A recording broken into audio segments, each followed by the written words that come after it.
How's it going, my people? Welcome back to Branching Out. You're probably wondering, what the hell is this guy doing here? Saw me on the thumbnail. Who else did you think was going to interview the guest I have on my show today? Only I could do this today.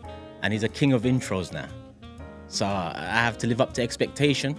So today, I have with me one of the biggest nerds on football YouTube today. MATISSE ARMANI's in the building. What are you telling me, my bro? Bro, do you know what, yeah? This is so strange to me, sitting on this side. And then I was like, I didn't give you enough time. And you was like, sorry, I can't do an intro. I'm glad you said it, bro. I'm a 48-hour turnaround on a big show like this. You're getting 300Ks out here. And you're telling me on 48 hours notice, this is a few points that's happened in my life maybe to touch in on. Thanks, buddy. 48 hours. You man didn't even tell me about show and tell, all these different things. I'm in guest mode. We're in your gaff, bro. Where else are you going to bring your show and tell? Have you got something? Yeah. You shouldn't even be wearing sliders on my show. You should be in trainers today, but I'm going to allow you because it's your show and tell. These sliders have come with me throughout the whole journey. I've been wearing these since I was sleeping on my best friend's mattress in the living room, making my first YouTube video with the cracked, plastered wall. So these Crocs, I know people like to cuss them in the comments, but these Crocs bro. It's like Ginger's Crocs with the cars Crocs that he's got. These Crocs mean something. Crocs, forget the story for a sec. Crocs are one of the most comfortable footwear out there. Exactly. And there's a certain point in life I hit where you've got to, prioritize comfort over aesthetics. The days of wearing real Ralph Lauren at school and man them checking your collar on the back of your shirt to see if it's real or fake and trying to impress other brothers. Like, what are we doing here? I'm wearing my Crocs. See, your days I don't give was a damn different. what you think. Your days crossed over to the designer bit in school a little bit. My days were still Nike. Your thing had to be Nike. We wasn't on the Ralph Lauren yet them times. Bro, there's a lot of pressure, bro. Yeah, Mufti day was a pressurized day. I prefer school uniform. We made it though. Yeah, we made it. We did. We're out here. Nice set, brother. Thank you. I'm back again. I was here for the first episode. Yeah, it's mad. Listen, big up you. First and foremost, I'm going to say big up you because even though we're going to start from the very beginning, we're also here where it's going to end. And I say end, I mean this video. Yeah. The story's not going to end here, but this is a big, big part of the next step for you. So I just want to say big up you, and the community have shown love in the comments on every single video because I've watched every single interview. So hopefully I did it justice, my bro. Nah, you will, man. Appreciate you having me here doing it. Yeah. I did say I'm the only one that could do it. I know there's others in the market. I hear it. But obviously you've asked me, so I'm here. So hopefully I deliver. Yeah. But listen, it's a pleasure for me to sit here and interview you on your set. But talk to me, brother, because I don't know much about... I think as men, when you get to know, a friend over time, you don't necessarily delve into who that friend might have been before, especially the early years in life. Yeah. And even I don't know much about your early years of life. I know there was Ireland involved somewhere. I know there was a stabbing involved somewhere along the lines. And it ain't me. One of us been stabbed in this video and it ain't me. So that's a mad one that I need to get into because that was news to me recently. Amongst a hell of a lot of other things, especially the journey to where you are now and how it's come about. Yeah. But let's kind of start at the beginning. You was born in South, right? No, I was born in East. East? Well, yeah. So my first memory of living was in Forest Gate, East London. So... And that's good that I've started it like that because... You didn't know. I got it wrong. Yeah. So man don't even know what's going on with your background. Do you know what? I've moved around so much over my life. Like, I've literally lived in so many houses, lived in so many parts of London. I was in Forest Gate, I was in Manor Park, I was in Beckton, then I was in Sydenham. Proper East boy. Norwood, like near Croydon, bruv, Dulwich, everywhere, bro. Like, I think it was part of the blueprint of mum having me at like 21. She was 21 years old when she had me, and I was the oldest of 4. So I guess the housing market back then is if you keep moving, then you keep expanding the houses, more bedrooms, more siblings. Sometimes you're renting. One time she got to buy, I think we was living in Brockley. So I lived in bare different houses, went to bare different schools, primary schools. And yeah, it was up and down all over the place. But I actually got used to it. Sometimes when instability becomes normality, So it's like, when are we moving? It's almost like we've been here too long. You was blessed with all of that, because I'm not gonna lie, even just the normal move of primary school to secondary school for me, I remember my choices for secondary school heavily being orientated by who, you know, Your friends. the friends I've got around me and where they're going, and likewise with them. And you know, it was kind of, we're colluding, but at that age as well, your parents are the. But you're saying these moves meant not much to you. What, none of them, not even the first few to adjust? Was it always a hit the ground running kind of move for you? I don't know when I started to become accustomed to it, but I always felt like moving to a new school, you're meeting a whole new group of people. It's almost like you're starting a new life. You get to evolve, you get to start again, make a whole new. But wasn't there anything you missed though? You're talking about what's next, yeah? Isn't there any patch where you was there long enough to build relationships where the move was like, not this one? I think for a few days I would have reminisced and been like, damn, I'm gonna miss this guy, or I'm gonna miss this friend. But I don't know, for some reason, once I was in that new environment, I kind of just cracked on with it and just made more friends, or just got into new social circles and just kept it moving. I think maybe there's a slight part of me that kind of knew none of this is going to last forever anyway. Like, how many friends will you really have from primary school? How many friends will you really have from secondary school when it's all said and done? And it's not something I should really know at that age, but it's something that when you really deep it, like, mum, your parents, did they really mention their friends at school and like their friends in key stage 2? It's rare. It's very rare. So it's like, yeah, I just kind of took it. I think I just take things in my stride. Like, if something's happening, it's happening. It's not really under my control. And I know my mum was always doing right by me and what's best for me, so she wasn't uprooting us for no reason.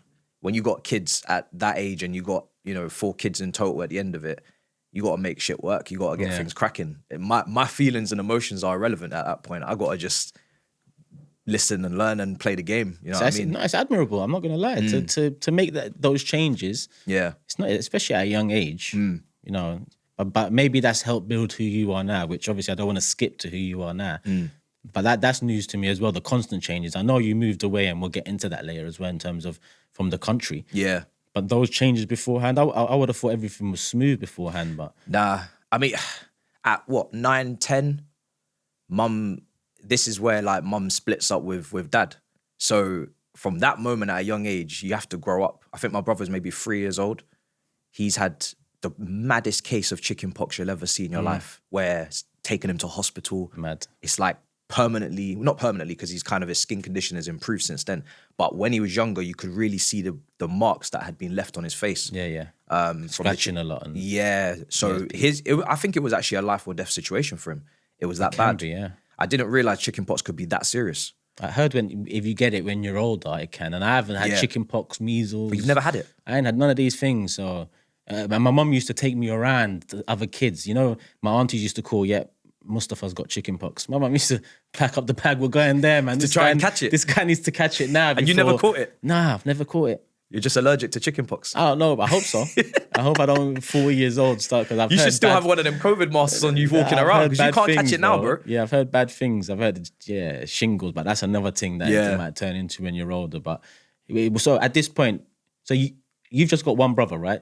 So I've got two younger brothers now and one younger sister. Cool. So we're gonna get into at this point, it's just your younger brother. Yeah. So it's the one I met recently. Yeah. Okay, so it's this. Oh no, that was Morgan. So that was my that comes younger one after. Okay, so it's a 6-year age gap to my younger brother, and a 6-year age gap to my next brother, and then a 1-year age gap to my younger sister. So it's quite big age gaps. So yeah. How did your mum, or how did you find out about? Well, you said 9, 10 is when your mum split up with your dad. Was it a case of sitting you down to tell you, or did you see it coming? Did you feel it more than you was told it? Like how did that transfer across to you, and not your little brother at 3 years old? Like, he doesn't know what he's doing. I think from an early age, I could see that they were pulling in different directions. So I got different traits and attributes from, I say, like, both of them. Like, I'd say my mum is very like business minded, business focused, very logical, makes good decisions, putting her kids first. Like, she's living for her children. She wasn't like got degrees and high paying 9 to 5. Like she's just grafting, whether she's selling prams on eBay. My younger years, she had a nursery. That was her business. She had it with her best friend. So that was like a joint venture. Then she's like doing a driving school. That's another business. So she's always been like very businessy and kind of self-employed and making things work. Just getting stuff done just on the fly. And then my dad was the creative.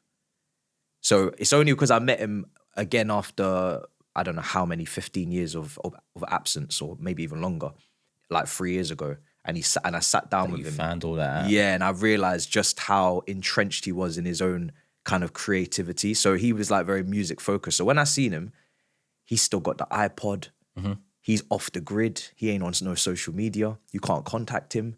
It's like he's in the Matrix. Yeah. Or he's left the Matrix. I don't know what it is. Like one or the other. It's one or the other. Red or blue. I don't know which pill it was. But he's the deepest thinker you'll ever, like you know when people talk and you're like, you're really intelligent, but you haven't been able to put that intelligence on the paper, on the pad, to make something of yourself. So when I seen him, unfortunately, it was like, as much as it was so intriguing, interesting to listen to him and to understand his thought patterns and his processes, I also understand why my mum left him, because it was like, you're not a sustainable figure to be living with and building with, because you're so entrenched in your music that you're not thinking about what needs to get done to get the bills paid, and you're not consistently there. That sounded harsh, what you just said. Yeah. But I guess, did you feel like that way before that, or did you need that confirmation that's why that happened when you was 9, 10 years old? Did you need to see him find all that out to understand what happened when you was 9, 10 years old? I think I had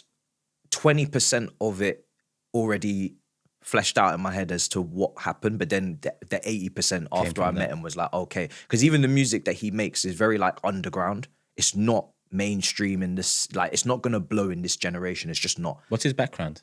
He's Jamaican as well. Fully? Yeah, I think British Caribbean, yeah. Like I think he was born here, but then all of his like, you know. And mum, sorry, just while we're on the subject. Same as well. Fully? Yeah. So she was born here as well, but then my grandma was born in Jamaica. Granddad was born in Jamaica.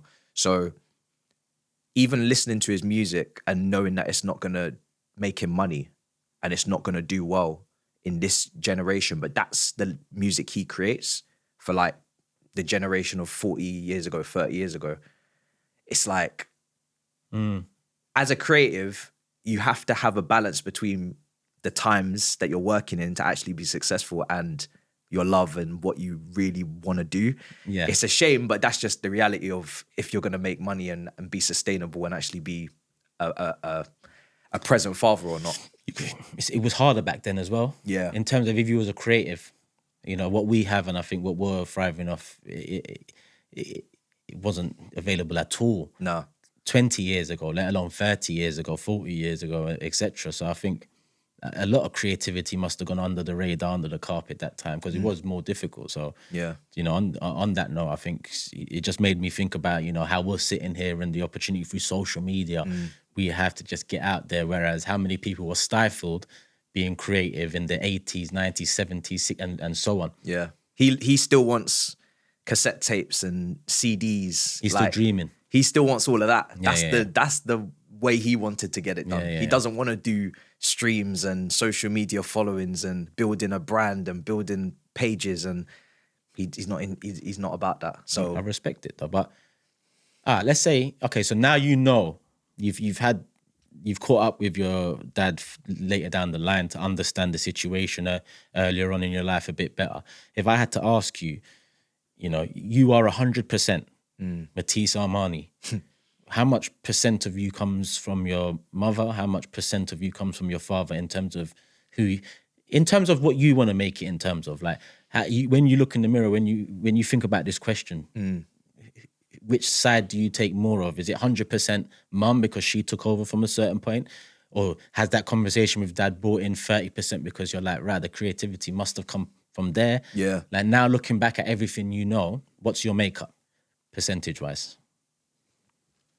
I was going to say 50-50, but if I'm to really not sit on the fence, and I'm to actually...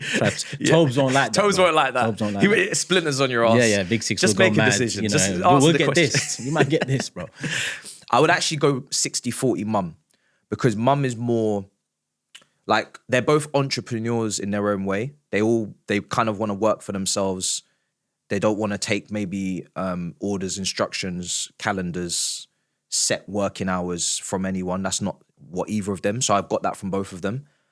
But as much as my creative side is very much clearly there, the logic has to be there as well. Like, in terms of, I feel too much responsibility for the fact that I've got younger siblings, the fact that people will depend on me to, you know, to make a certain level of content. I'll put that pressure on myself, my audience.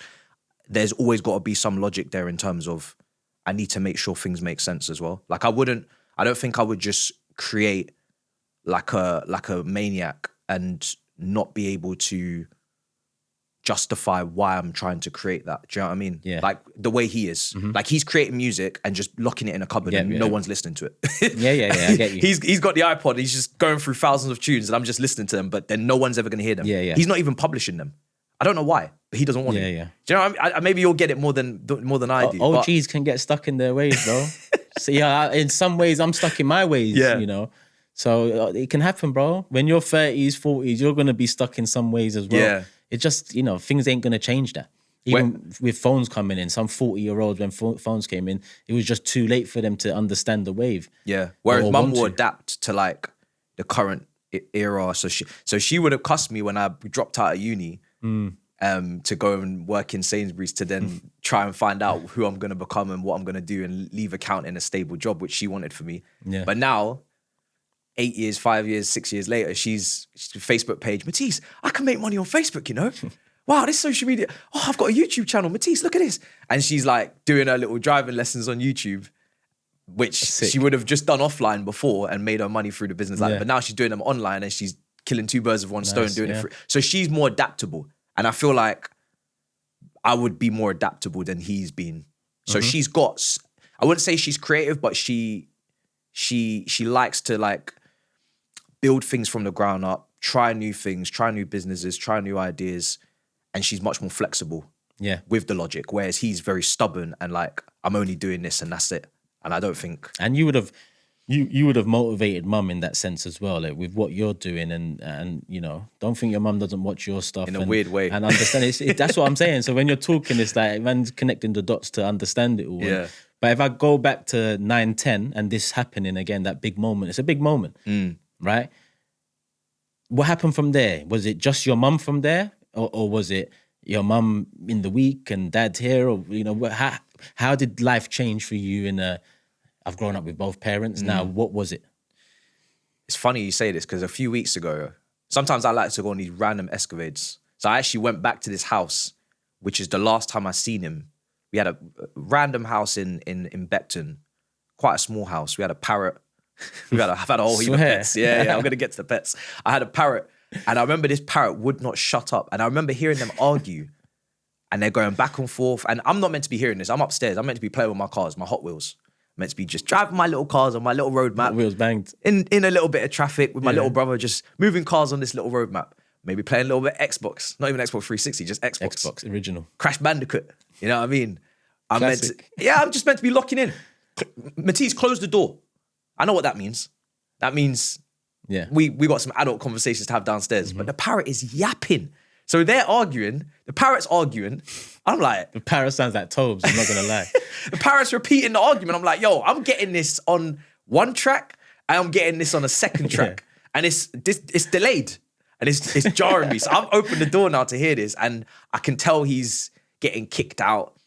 I don't know at this point financially, like how much of the bills she's covering versus him, how much she's having to put up in terms of his kind of misgivings and his obsession with what he's doing. And he did tell me when I met him again, like he was almost taking the piss and he wasn't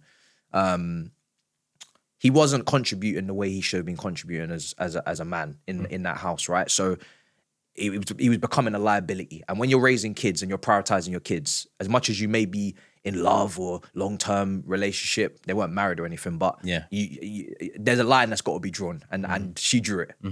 with a permanent marker. Yeah, I hear it. not no pencil with a rubber, permanent marker. So I remember the day that he left the yard, and I remember him leaving, and I remember thinking, yeah, he ain't coming back.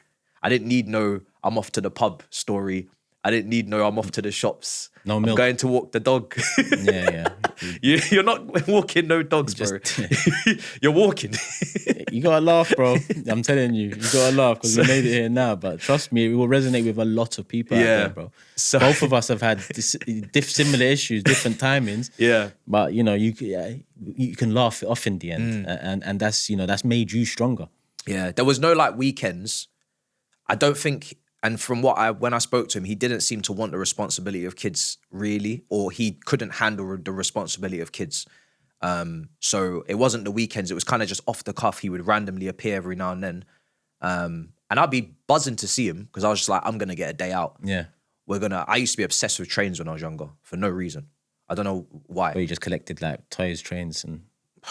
I didn't even collect them, but I just used to love trains. Just watching. Wow. Yeah. Like if he took me to like Stratford and there's like 15 platforms, we could just sit there just chopping it up for like 15 minutes. I'm just chilling, just watching trains and just listening to him talk. But then I remember he took me to the Transport Museum in Covent Garden. Mm-hmm. That was like a day out. But I always knew he's dropping me back because I was like, I can't live with you. I don't know where you're going after this. Yeah. After this day out, I don't know where you live. I don't know where you reside. I don't know your daily routines. So it's a cold ending then.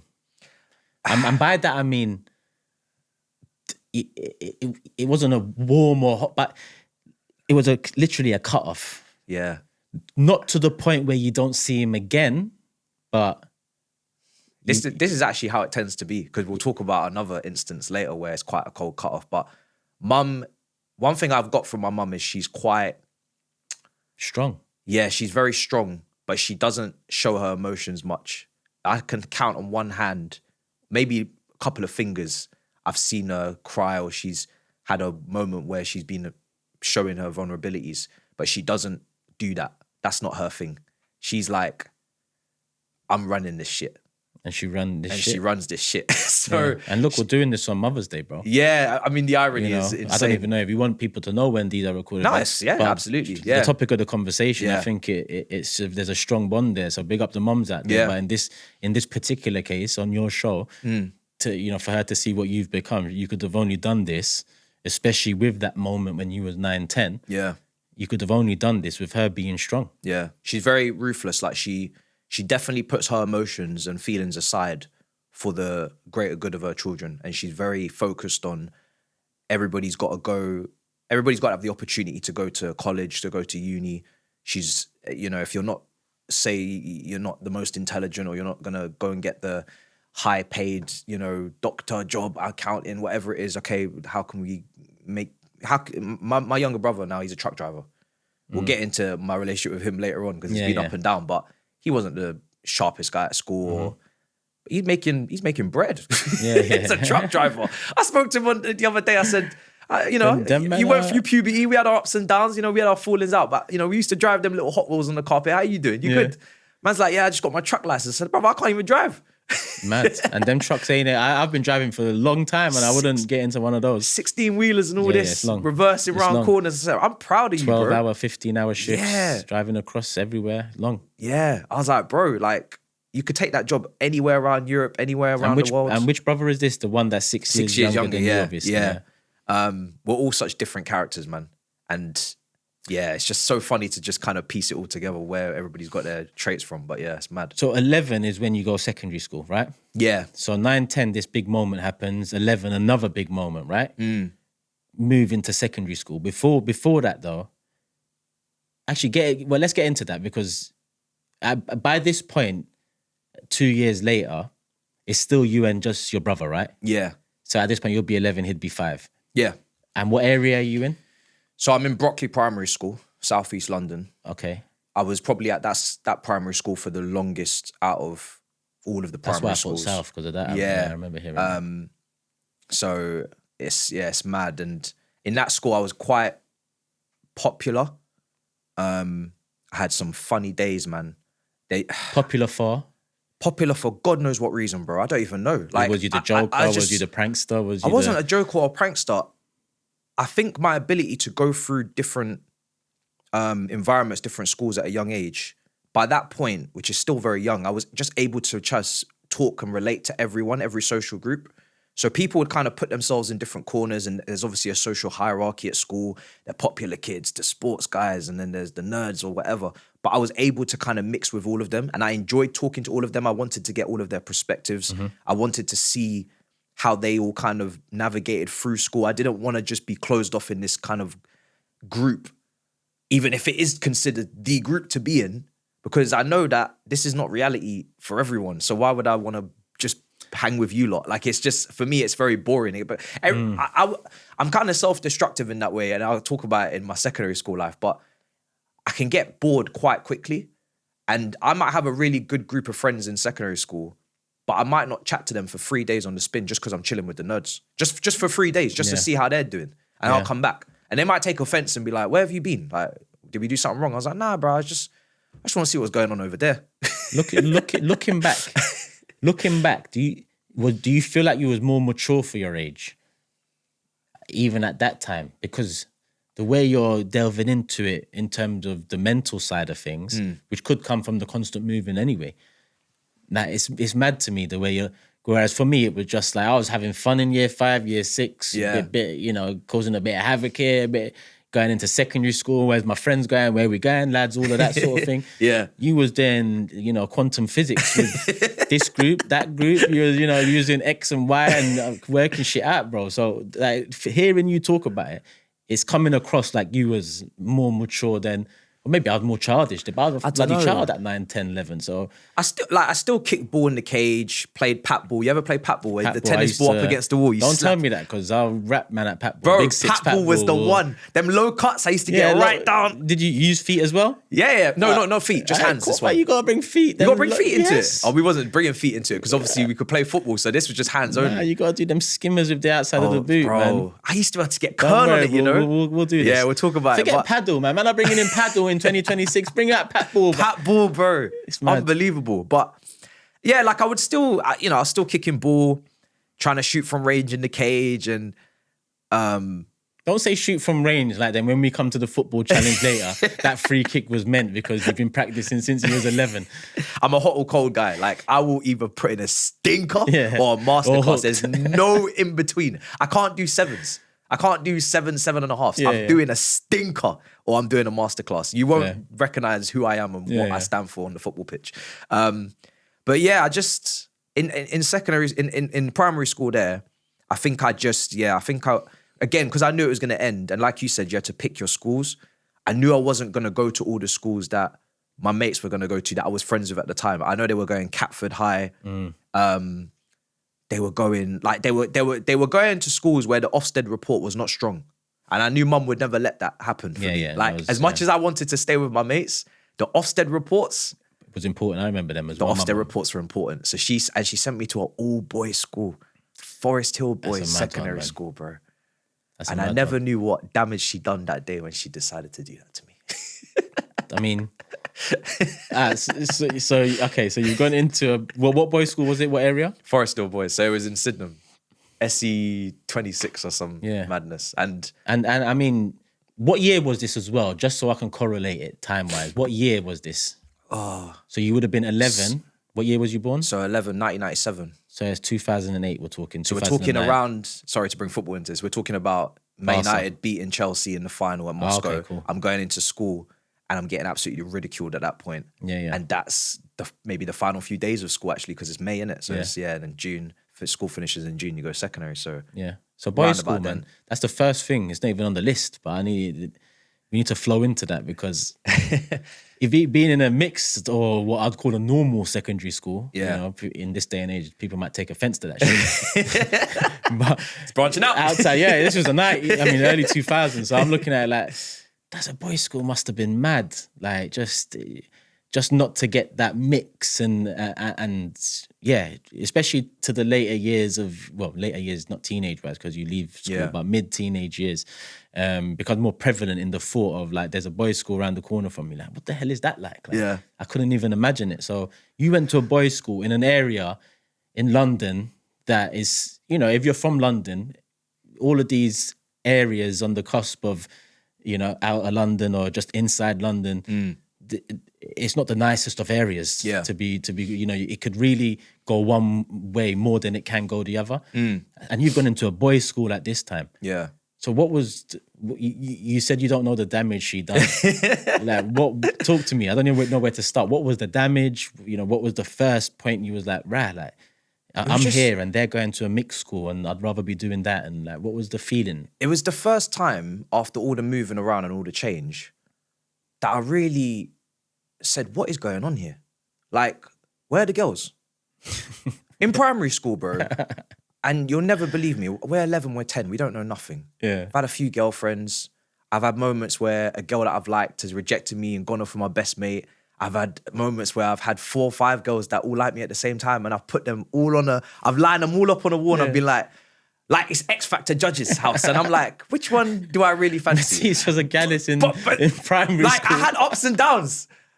Then I went with a girl that I didn't really like, but I kind of got pressurized into it. She was just like, she took the lead and she was like, nah, we're going to be together. Yeah. I said, all right, cool, whatever. I didn't really like her. Wait, that's on your resume now. I had girls that I liked that I'd walk home. I could never quite get anywhere. So it's just like, it was just a bunch of jokes. Do you know what I mean? Yeah. Them times was, we had a cloakroom in the back of our classroom. I'd be like, oh, yeah, are they going to lips today? Yeah. All this strippiness, bro. School was, it was So silly but fun. Yeah, I'm only just starting to learn like how to move around girls. And then it was just taken all away from me, bro. Year 7, I'm going in.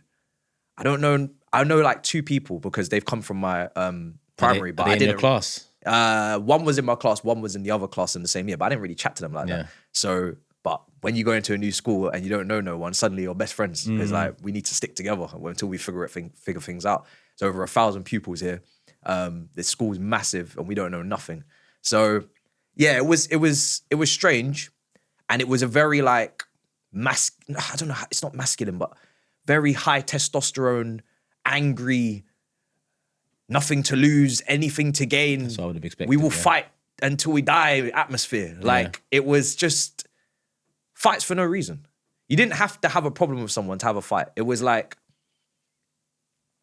it's almost like the smallest little bit of aggravation, the smallest little bit of annoyance, we're fighting. Let's just fight. We're not waiting around. We're scrapping. And it was like a headline main event. Did you in the fight playground?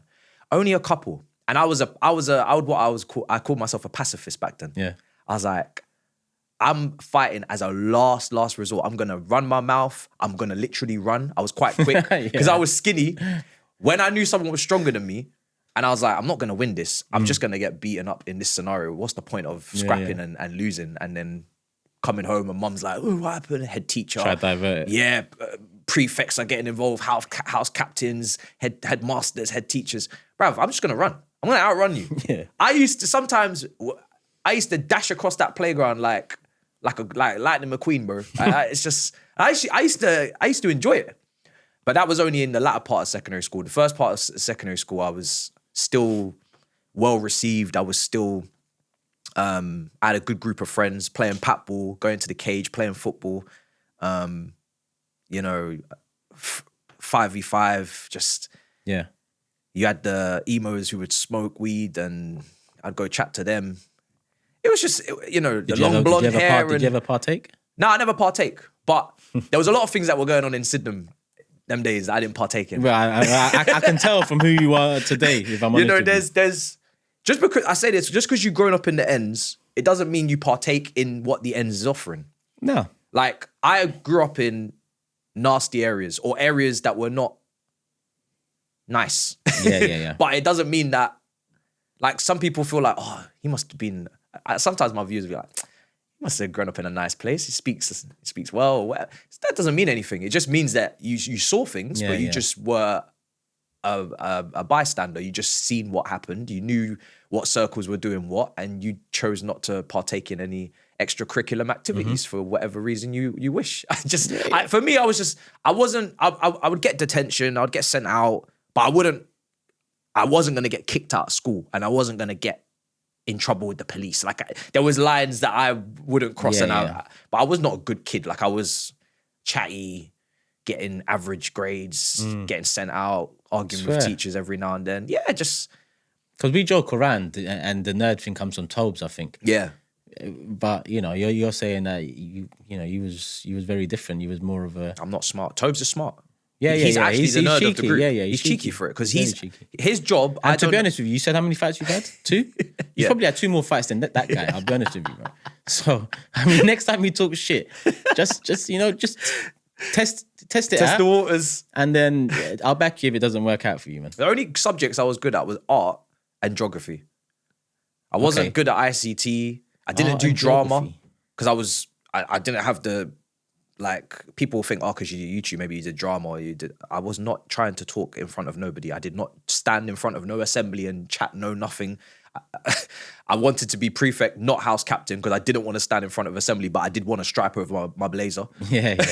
I went through the phase of let me tie my tie properly like my mum asked, and then realizing that if you tie your tie properly like your mum asked, you're getting peanutted at school and they're dragging What's you. peanutted? So if you got that tie, that's not a clip-on, and the school actually had to change the rules to a clip-on because now it will just come off, but then you'd have to replace it. But when you got the actual tie that you got a tie, like a normal tie, canary wolf tie. Yeah. People, it's a boys school. They'll come and yank that tie, bro, and they like, drag. and it's a knot. You're sitting there trying to fiddle through this And it's knot. called a peanut. Yeah, it's called a peanut, and they will make that knot strong to the point where it's like, bro, you're there for like an hour trying to unravel this mess. You're going to like how your head teacher, she'll see you, like maybe she'll untie it for you, and she's like, how'd you get yourself into this mess? So yeah, the year 7, year 8, year 9 is like early days. Nobody's. All of these fights are not happening until maybe later on, and all of this kind of like social hierarchy and status, and that's not really happening until when people are really feeling themselves in year 10, year 11, when they run the school. Yeah, of course. When you're in year 7, year 8, you don't run shit. Like, we got olders, people got older brothers, and we can send them down to you, and we can get shit popping properly if you really want to think you're that guy. Yeah. So everybody's quite humble, and then year 10, shit just went left. Yeah, like before we move on, best moment and worst moment from second this boys' school from you. Best moment.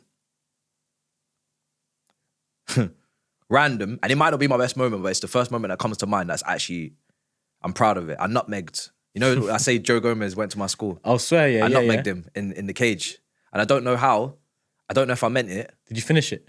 Yeah, I finished it afterwards as well. Nice. That was like because he was playing for the school team, Charlton Academy. Yeah, it must have been levels then. Yeah, South East London, all boys school. What were you saying, 13, 14? Yeah, you got people in Millwall's academy, you got people in Charlton's academy, people playing for the school team, proper talents. And I'm decent, but I'm not special, especially when the blindness starts kicking in.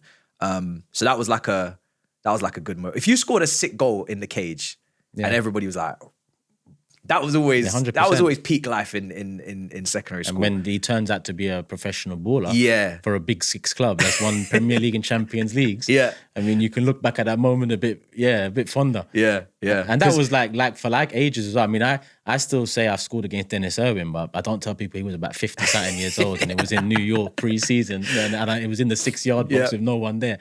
That bit of the stories, we'll put that to the side. But you, same age, Joe Gomez, nutmeg. Yeah. 9 times out of 10, you're not getting the better out of him. 99 times out of 100 is a better ratio. Yeah. So when you did get that little moment of luck where whatever you were trying to do, little step over, a little kick, and it worked, you're like, bro, I'm banking that. Worst moment would be, bullying. Mm-hmm. Yeah. What's in receiving? Yeah. So in years 7 to 9, I've got my friendship group. I still go around the playground. I like to go and explore, meet people and whatnot. What's your friendship group known as? Very middle range. Okay. Very like, sometimes we'll go kick ball. Sometimes we'll play a bit of pat ball. Sometimes we'll go games room. The calm lot. It sounds like the calm. Like, everybody knows we're chill. They just play ball, man. They're good. Man are calm. They're good, man. Yeah. That's literally what we are. And man are not trying to do too much. They're not walking around like they're going to fight everybody and we're going to run. We're just calm. Yeah. You know we're cool. Kids. Yeah. You're kids. You know we're cool. Like if you want to come and chill with us, you're safe here. Yeah. So, but then I must have got into, I don't know specifically what went wrong, but I fell out with that group. And it's almost like in this massive playground, I'm out on my own. I'm swimming with the sharks. I'm in the ocean now. And it's like, I'm almost trying to navigate like, what is my story in this school gonna become year was now? that? That was end of year 9, I think, start of year 10. Another big moment, 9 to 10, even though it's same school, for people might be watching abroad as well, that's when you get to pick your GCSEs. creative studies, GCSE subjects in terms of your, so that's a big thing because your classes change as well. So you've lost your group. Yeah. You're navigating the waters alone. Yeah, yeah. And you've got a big step ahead. I remember at the same time period, I was playing for Lewisham Youth, and I couldn't believe what was going on in school, and my dip from being popular and well-liked to now, we'll get into it, but hated. What caused that then? Get into it, because we're here. It's part of the story of your worst moment. I'm trying to figure out specifically what it was, but I think falling out with them, considered like we were quite cool, put a target on my back a little bit. Can you say why you fell out with them though? Because I feel like I fell out with them. They may have taken offense to the fact that I was still the type of person that would disappear for a few days and go and speak to all these different types of groups. And when I'd come back, the energy was changing slowly and eroding, but I wasn't really clocking it because I was like, I've always done this. And then it's like snowballs where if you're not there as much, they're doing things without you. And then next thing you know, you're not getting invited to someone's yard and everybody else is there in this group of 4. There's 3 of them, you're not there. And it slowly just starts to decay over time. And that closeness, that strength of the friendship just starts to drop off. So... and the group dropped off in unison. Yeah, all so at the same time. Between themselves. Yeah. What was this and I started to sense that. What was this group made up of culture-wise? 2, British Caribbean, 2 of them. And then one guy, I'm not sure. We used to joke around that he was Mexican. He wasn't Mexican. Okay. But he was white or Arab. Not we did. I don't know actually. Like, so it was a mix then? It was a mix, yeah. Okay, yeah.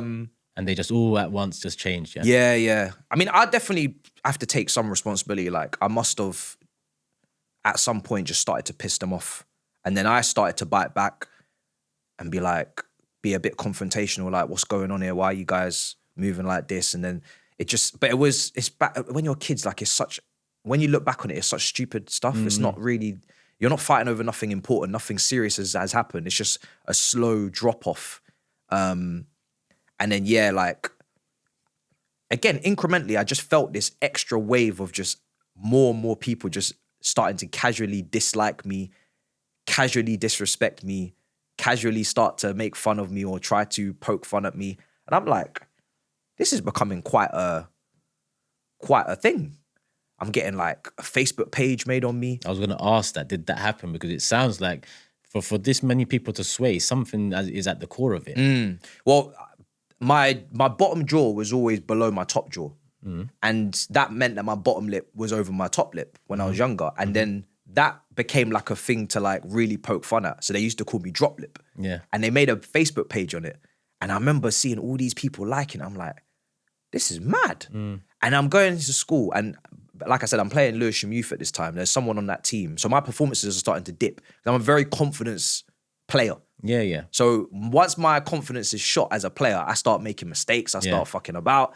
Suddenly, because I'm not a baller. I'm just decent. So I need my confidence to perform to a steady, good level to help the team. Impact, yeah. And once that's gone, I'm...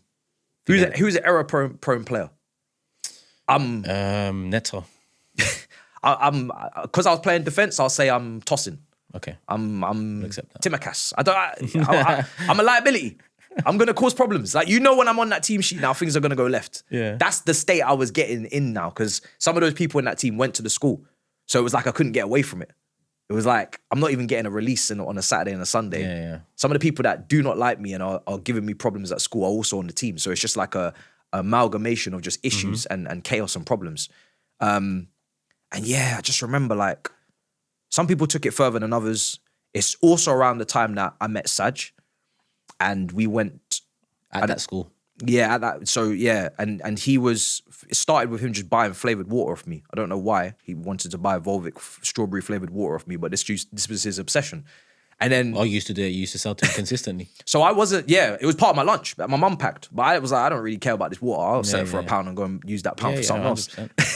And then slowly but surely, around the same time that I'm moving house and I'm moving further away, he's on the bus a lot longer than everyone else. It's going all the way out to Norwood, the 75.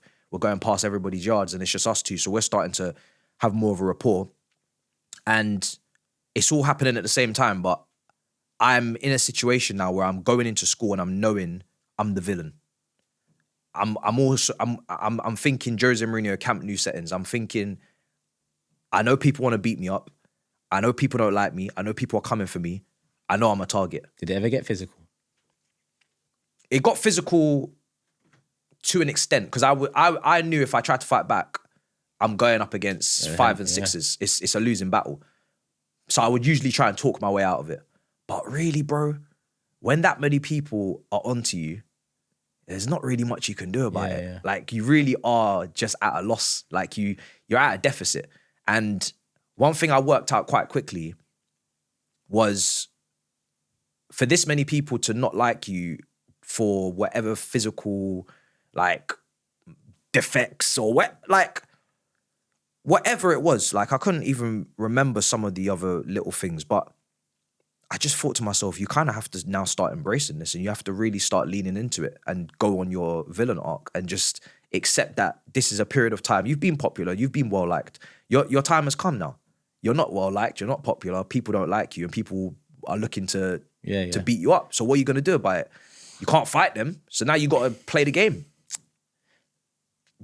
Sorry, I want to stay on this a bit more, right? Yeah. Sorry, in a way, because it's like it's one of the worst moments in your childhood. But I'm also thinking about the people watching, the community watching, and how much it might resonate with them a lot as well.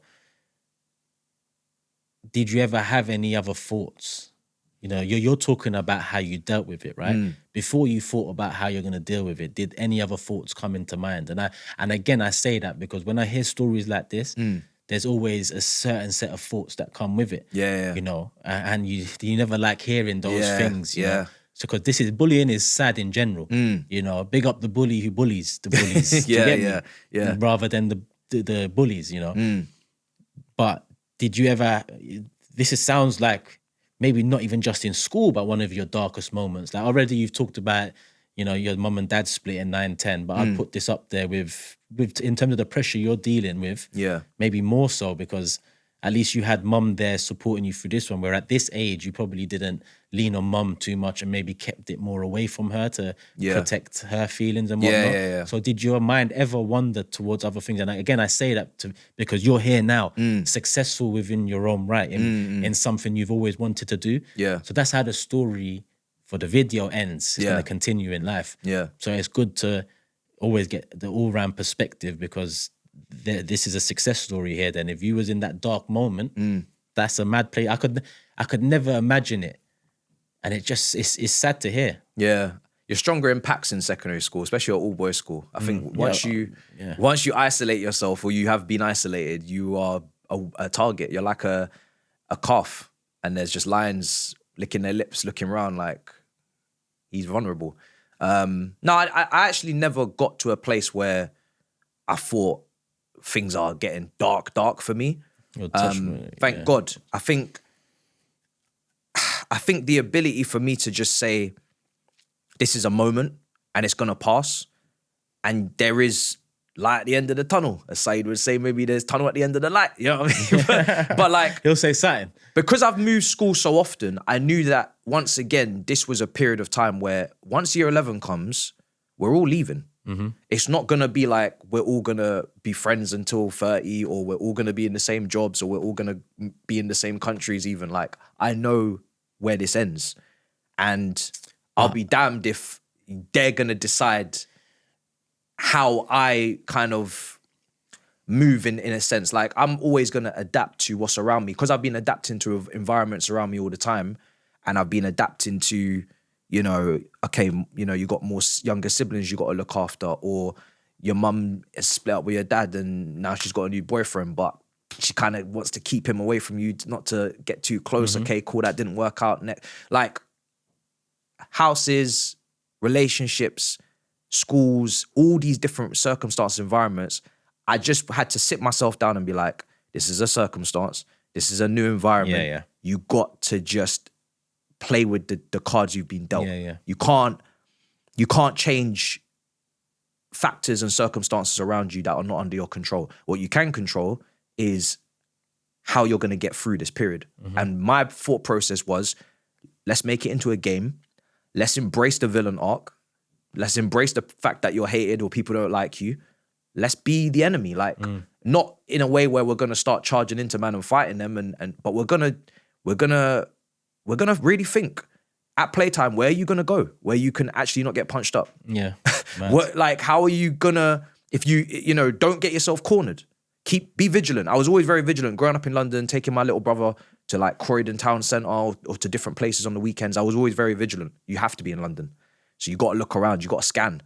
So I had my pace and I could scan. And I was like, I know how to survive in this playground. I know the little shortcuts to get around these buildings. I know there was times, bro, I had to sit in the toilet in the gym. We had a gym building that was separate, and it was an arts building separate to the main school. I had run out of so many options at times in terms of where to place myself to stay away from certain people or certain groups. Yeah. I had to sit in the toilet for 30 minutes of an hour playing on a Nintendo DS that I brought from home just to give myself a bit of a break from running and calculating my next moves and all this. That's when it was at my lowest. If we're talking about like lowest moments, having to sit there, play Super Mario Bros. Because you know, if you unlock that door, there's people, I can literally hear footsteps in the gym, like corridors before you get to like the PE hall and whatnot and the change rooms. I can hear people looking for me, bro. And it's a game, but it's not a game. Because if they catch me, I don't know what's going to happen. I'm going to get punched up probably. I'm not going to get stabbed, but I'm going to get punched up. Bro, I have to ask you one more time, bro. Yeah. Because I don't understand it. What did you do, bro? Like, again, I don't know if you have an answer to that, but what I'm saying is that what you're telling me happened in year 9 from the exit of that friendship group or the change in direction, it doesn't correlate to what you're telling me now. I was a pacifist, bro. I never beat no one up. I never looked for a fight. You can't just leave a friendship group or they turn on you and then the rest of the school are looking for you. You're in a toilet playing DS. Like, it's difficult to piece together, but it's incremental. It's a thing that happens incrementally over time where you become less liked. And there's a lot of sheep at secondary school because everyone's in this social kind of pyramid scheme and they're trying to impress. In a boys' school, what is so funny about testosterone, masculinity, in that period, there was no girls. So the only people you could impress was other boys. So popular guys, you're trying to impress them. Own clothes days, you're wearing your best fit to impress your friends and for them to tell you that you look like the shit. Football, you're trying to impress other guys. Everything was done to impress other guys. I was never interested in impressing other guys. I was wearing clothes that I wanted to wear. I didn't have designer. I knew that, okay, cool. It's not cool to wear these clothes or whatever, but this is what I have. Mum bought me these clothes. What do you want from me? I can't make money out of nowhere. I'm 14. I don't go JD and buy the latest tracksuit to wear into school on Mufti Day and make myself look bigger than I am. I've got my clothes from Christmas. I'm wearing these clothes, bro, like whatever. So I never played into it too much. And I think the fact that I didn't play into it didn't help me because it made me drop my social status incrementally over time, and people saw that he's not clued up on how this works around here. And it starts with like verbal, it starts with like little digs, little cussing. And because I wasn't strong and I wasn't a physical presence to kind of, don't play with me because I will fuck you up. Yeah. That's how most people got out of their problems. Everybody tried it with everybody. But if you had an older brother, or you had a little bit of physique, or you were just almost too nice to the point where it looks dark if you're actually even onto that man. Yeah, like people are figuring each other out. It's a bit of a chess game. So did you have a growth spurt then? Because now you're tall and rangy, you know, like, and obviously tall and rangy is a big strength to have when you're having fights. Yeah. I'll tell you that. But in school, was you tall for your age? You know, Nah. or was you looking back then one of the shortest? Nah, Or just mid. average height and it's very skinny. When I look back on my old photos, I was skinny. Yeah. I was skinny. Like that's why I was so quick. Yeah. Because I was just like skin and bone, just pace merchant. And yeah, it was an interesting time. Like, Mad. but I'm not clever. I'm not skilled in any particular one thing to a high level. But one thing I do love is social dynamics and studying social settings. I can people watch, or I could sit in school and just almost analyze hierarchies and social settings and social groups and the way people speak to some people and the way people speak to other people who they don't deem as important or they don't deem as high value. Like I do enjoy looking at that perspective of how people work and act in certain situations. And yeah, it was a time where I guess I just had to find a way, bro. And it's funny because I did start selling with Saj. So in that period, we were selling donuts, we were selling Kool-Aid, we were selling Lucozade, we were selling cookies. Yeah. And we're trying to make profit margins. I'm probably taking the business side from my mum at this point because obviously she's had her own businesses. And I'm trying to save up for Xbox 360 or I'm saving up for whatever games I want to buy because she ain't buying them for me unless it's Christmas. I ain't got a whole 12 months to be waiting around for this. And even when we were selling, I had him as a bodyguard because he's always been a big guy and he's always been one of the biggest guys in the year. Like width-wise and height-wise, he was pretty tall as well. And then same as well, like Joe. Joe was a lovely guy. I used to pay him to be my bodyguard. I used to give him £1, 50p. He'd go snack shack, buy whatever he wants. Bro, just guard me because I got a lot of stock and I'm trying to sell it. And I was selling and I was making my money. I was getting my change and I was jingling my jacket thinking, yo, I'm doing well today. But there was always those people lurking like hyenas looking for me like, that's mad. So yeah. I might have to rob this guy, you know. Crazy. Yeah, that's what I'm about to ask you. How do you do that when it sounds like you was under a lot of pressure at this age? But what I will say is earlier, as I asked you about, did those moments from whenever you started moving houses to your dad leaving, did it mature you earlier in terms of how you deal with things? I think yes, because the way you've explained how you dealt with being bullied, both online, Facebook groups, in person, at school, in toilets, etc., shows a level of maturity because you started it with, taking a step back and understanding it's a circumstance that will come to an end in some way, shape or form. And, in those moments in life, sometimes adults even can't see the end because they're so clouded by the moment. So I think your life and the negatives that happen, which is moving all the time, which is maybe not building the relationship because you are moving on. Your dad splitting up, so cold, it's done. All these made you stronger. And then that, for that moment, the bullying, and then that's made you even stronger coming out of it in terms of who you are now and the journey along the way. You mentioned light at the end of the tunnel. You've also mentioned Saj twice. Yeah. Would Saj be the light at the end of the tunnel when you think about it? Because earlier on you mentioned him as, you've lost everyone in terms of your first friendship group, and most of the school turns on you. Facebook, you're even seeing people that you're cool with liking the post. Yeah. And the only other person you've mentioned is Saj, who comes at the other end of the story. Yeah. So was he the light or was something else the light? Yeah, he's definitely a massive part of the light, if not the light, because that bridges the gap between we don't know where we're going next to now we're here. And it's just getting on that bus home. He's still on the bus. Everybody else is leaving the bus, or they're getting on different buses to go Crystal Palace or wherever they're going. Yeah. And then at some point looking around and being like, rah, this guy's still here. Yeah. What year was this? This is like maybe start of year 11. Okay. End of year 10. Okay, cool. So I'd say like I had a year of solid rascal. Isolation. Mental, physical isolation. Yeah. Or, most of that 1 year. And you get chatting to him and, you become friends, and then that's when we start selling. And I'm still getting a couple people trying to come to me and rob me and grab up the blade. But at that point, I've got him, and then we start to get more friends that he's friends with, and then you suddenly get integrated into a different circle, and you have a new circle now. And once you have that new circle, again, it's like a pack of any herbivore that has carnivores coming for them. Once you have a pack, you're stronger. You have a herd. And then people try you less because they're like, oh, he's with them lot. or he's with them lot, and we're cool with him, so we're not gonna go with him. And then it's like, oh, okay, you're kind of out the woodworks now. Like you're free again. You found your place again. So yeah, he definitely was a big part of that. And yeah, man, it was nice to just go back to normality of, I'm gonna go around to his, I'm gonna play FIFA, I'm gonna whoop his ass. You know what I mean? I'm gonna go Morley's at lunchtime, and I'm gonna go get chicken and chips with these guys.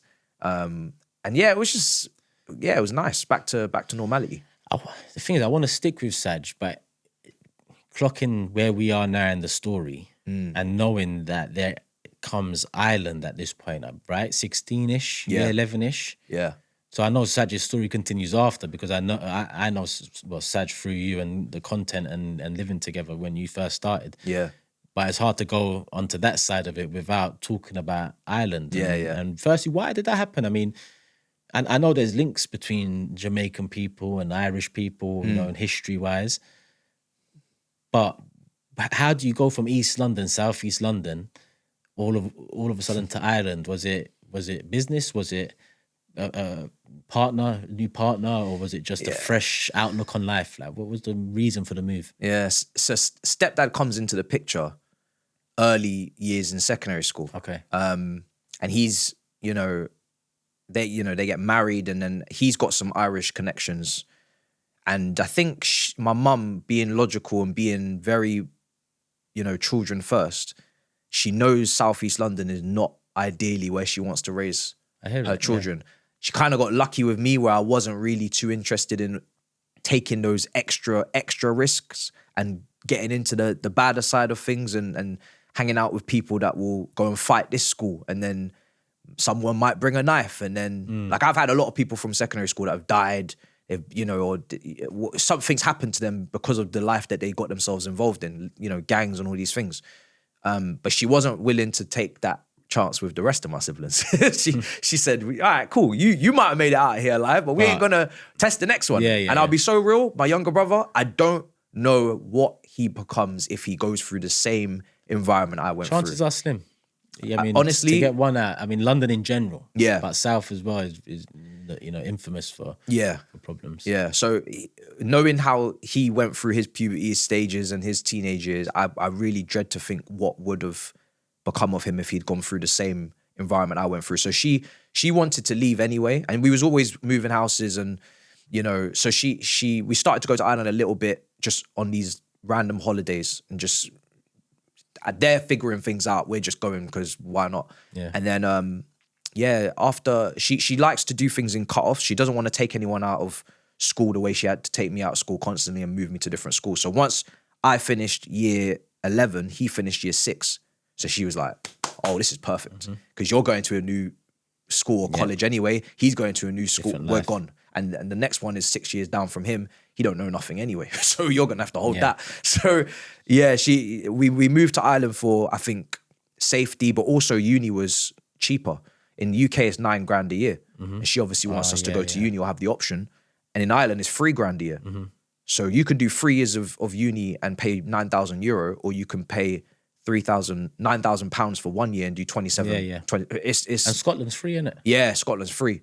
But for some reason that wasn't an option. Your stepdad's got Irish links, probably. That's just made sense. Balance. Yeah. And so at 16, after school's finished, I did have a falling out with Saj. I had multiple fallings out with Saj, and we don't actually talk right now. I'll get into that later. Someone must have one of my mates accidentally strangled me in the playground, but I actually lost my breath. So I passed out. Swear down, yeah. Yeah. And and passed out. I passed out. It was a hot day as well. I remember it was towards summer. Yeah.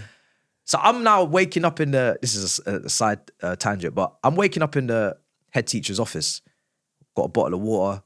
I'm cool. I'm good. I go back outside. And the first thing he says to me is, why'd you snitch? Well, why did you snitch though?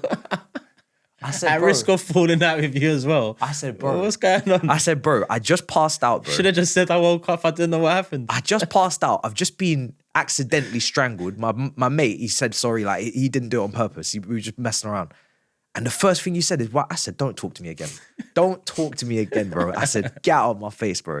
And there was other things, like I would turn up at his house to play like we're gonna go out, and he'd open the door in his dressing gown. I'm like, bro, why are you not ready to go? Like he was a little bit of a piss taker, so we fell out over time. And I remember me leaving the house in Annerley near Norwood, and he must have come a few weeks later because I've not chatted to him. I didn't even tell him I was leaving. I was paid like that. I didn't even tell him. So he's come to the yard to come and make amends. He's looked through the windows. There's no furniture in the yard.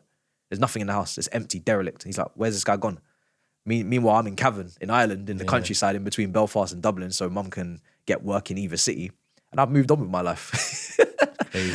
and again, it's like, it was refreshing for me because I knew that secondary wasn't the best. And I had highs, I had lows, but now I had an opportunity again to go into a new environment and a new start, fresh lease of life. And I was immediately popular. I'm the only black kid in this whole town. All these guys in this little community school of like a couple of hundred people have never seen a black kid in their life. I've come in with twists.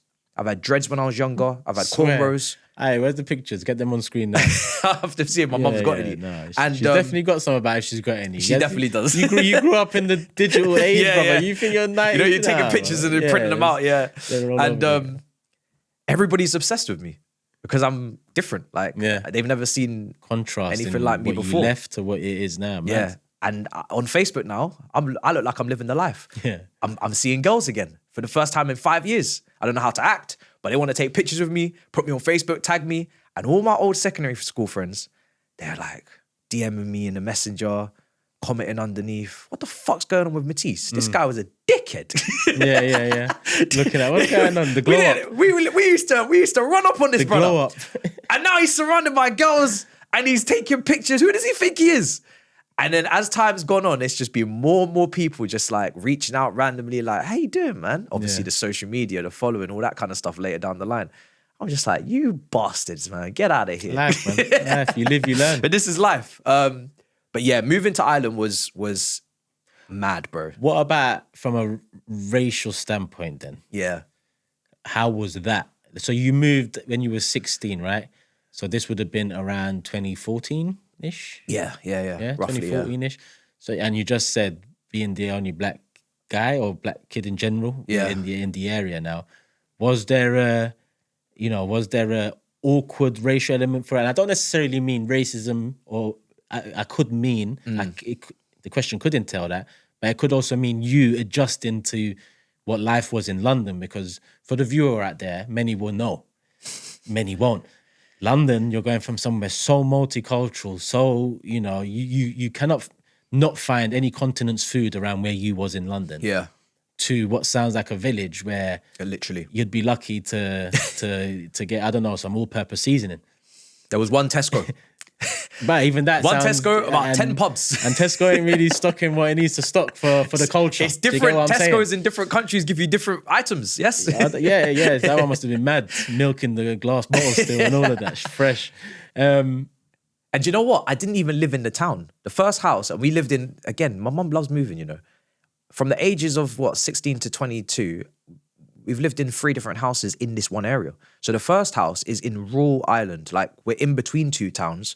I can't go anywhere really by myself. I've gone from hopping on a tram or hopping on a train, taking my brother here, taking my brother there, like independent, to, if I want to go somewhere, I need my mum to drive. Yeah. And the furthest I'm getting is down the road where the cows and the horses are grazing and then turning back before it rains and coming back inside. Like I've got a neighbor, one neighbor, one house next door. I should have moved to her, I can't lie, but it's too late. It's what it is. I don't know no girls at this point. Like I don't know what's going on. What's moved to? Bro, at this point, I'm just figuring it all out. Yeah. And I remember walking into that community school first day, and it felt like Simpsons, or some sort of like South Park or Family Guy, American Dad. You walk in, I didn't get no mum walk me in or no teacher walk me in. I'm walking and everyone's just chilling, first day of school, back again. And they all look at me like, oh. Swear down. I'm looking like, this is long. This is going to be long. Yeah. I didn't know what to think. I didn't know what to expect. They're looking at you like, all them toys looked at Buzz Lightyear in Toy Story 1. When he first came about, and they're like, ooh. He's got wings. And Woody's at the side like, bro, I used to be the guy. Yeah. Bro, But that's why I ask about the racial element, because I'm not necessarily, because Irish people are very welcoming in general, right? Even though the news and headlines recently would, you know, offer otherwise, and there's bad in every culture. Yeah. You've mentioned that you're the only black guy there. Did it feel awkward for you? Did anyone else resent the fact that, you know, hold on, this black guy's coming into town and he's the coolest, or what's he doing with a white girl, or Irish girl, or whatever? Did you have anything like that at all? I think at the beginning, I tried to come with no preconceived notions, because I felt like I'd been able to study, analyze all my other situations, environment, settings. This is the one I had no idea. Yeah. I had no past experience of this. It's a new country. It's a new culture. They're learning Irish. I sit in a different class. I ain't learning Irish. I ain't got time for that. It's too late for me. You're done, yeah. I'm not good with languages anyway. Yeah. Got kicked out of French class. So I just went in there, a proper blank canvas, no kind of conclusions, no expectations. Let's just see how it goes. And most people welcome him, like you said. Lovely culture, lovely people.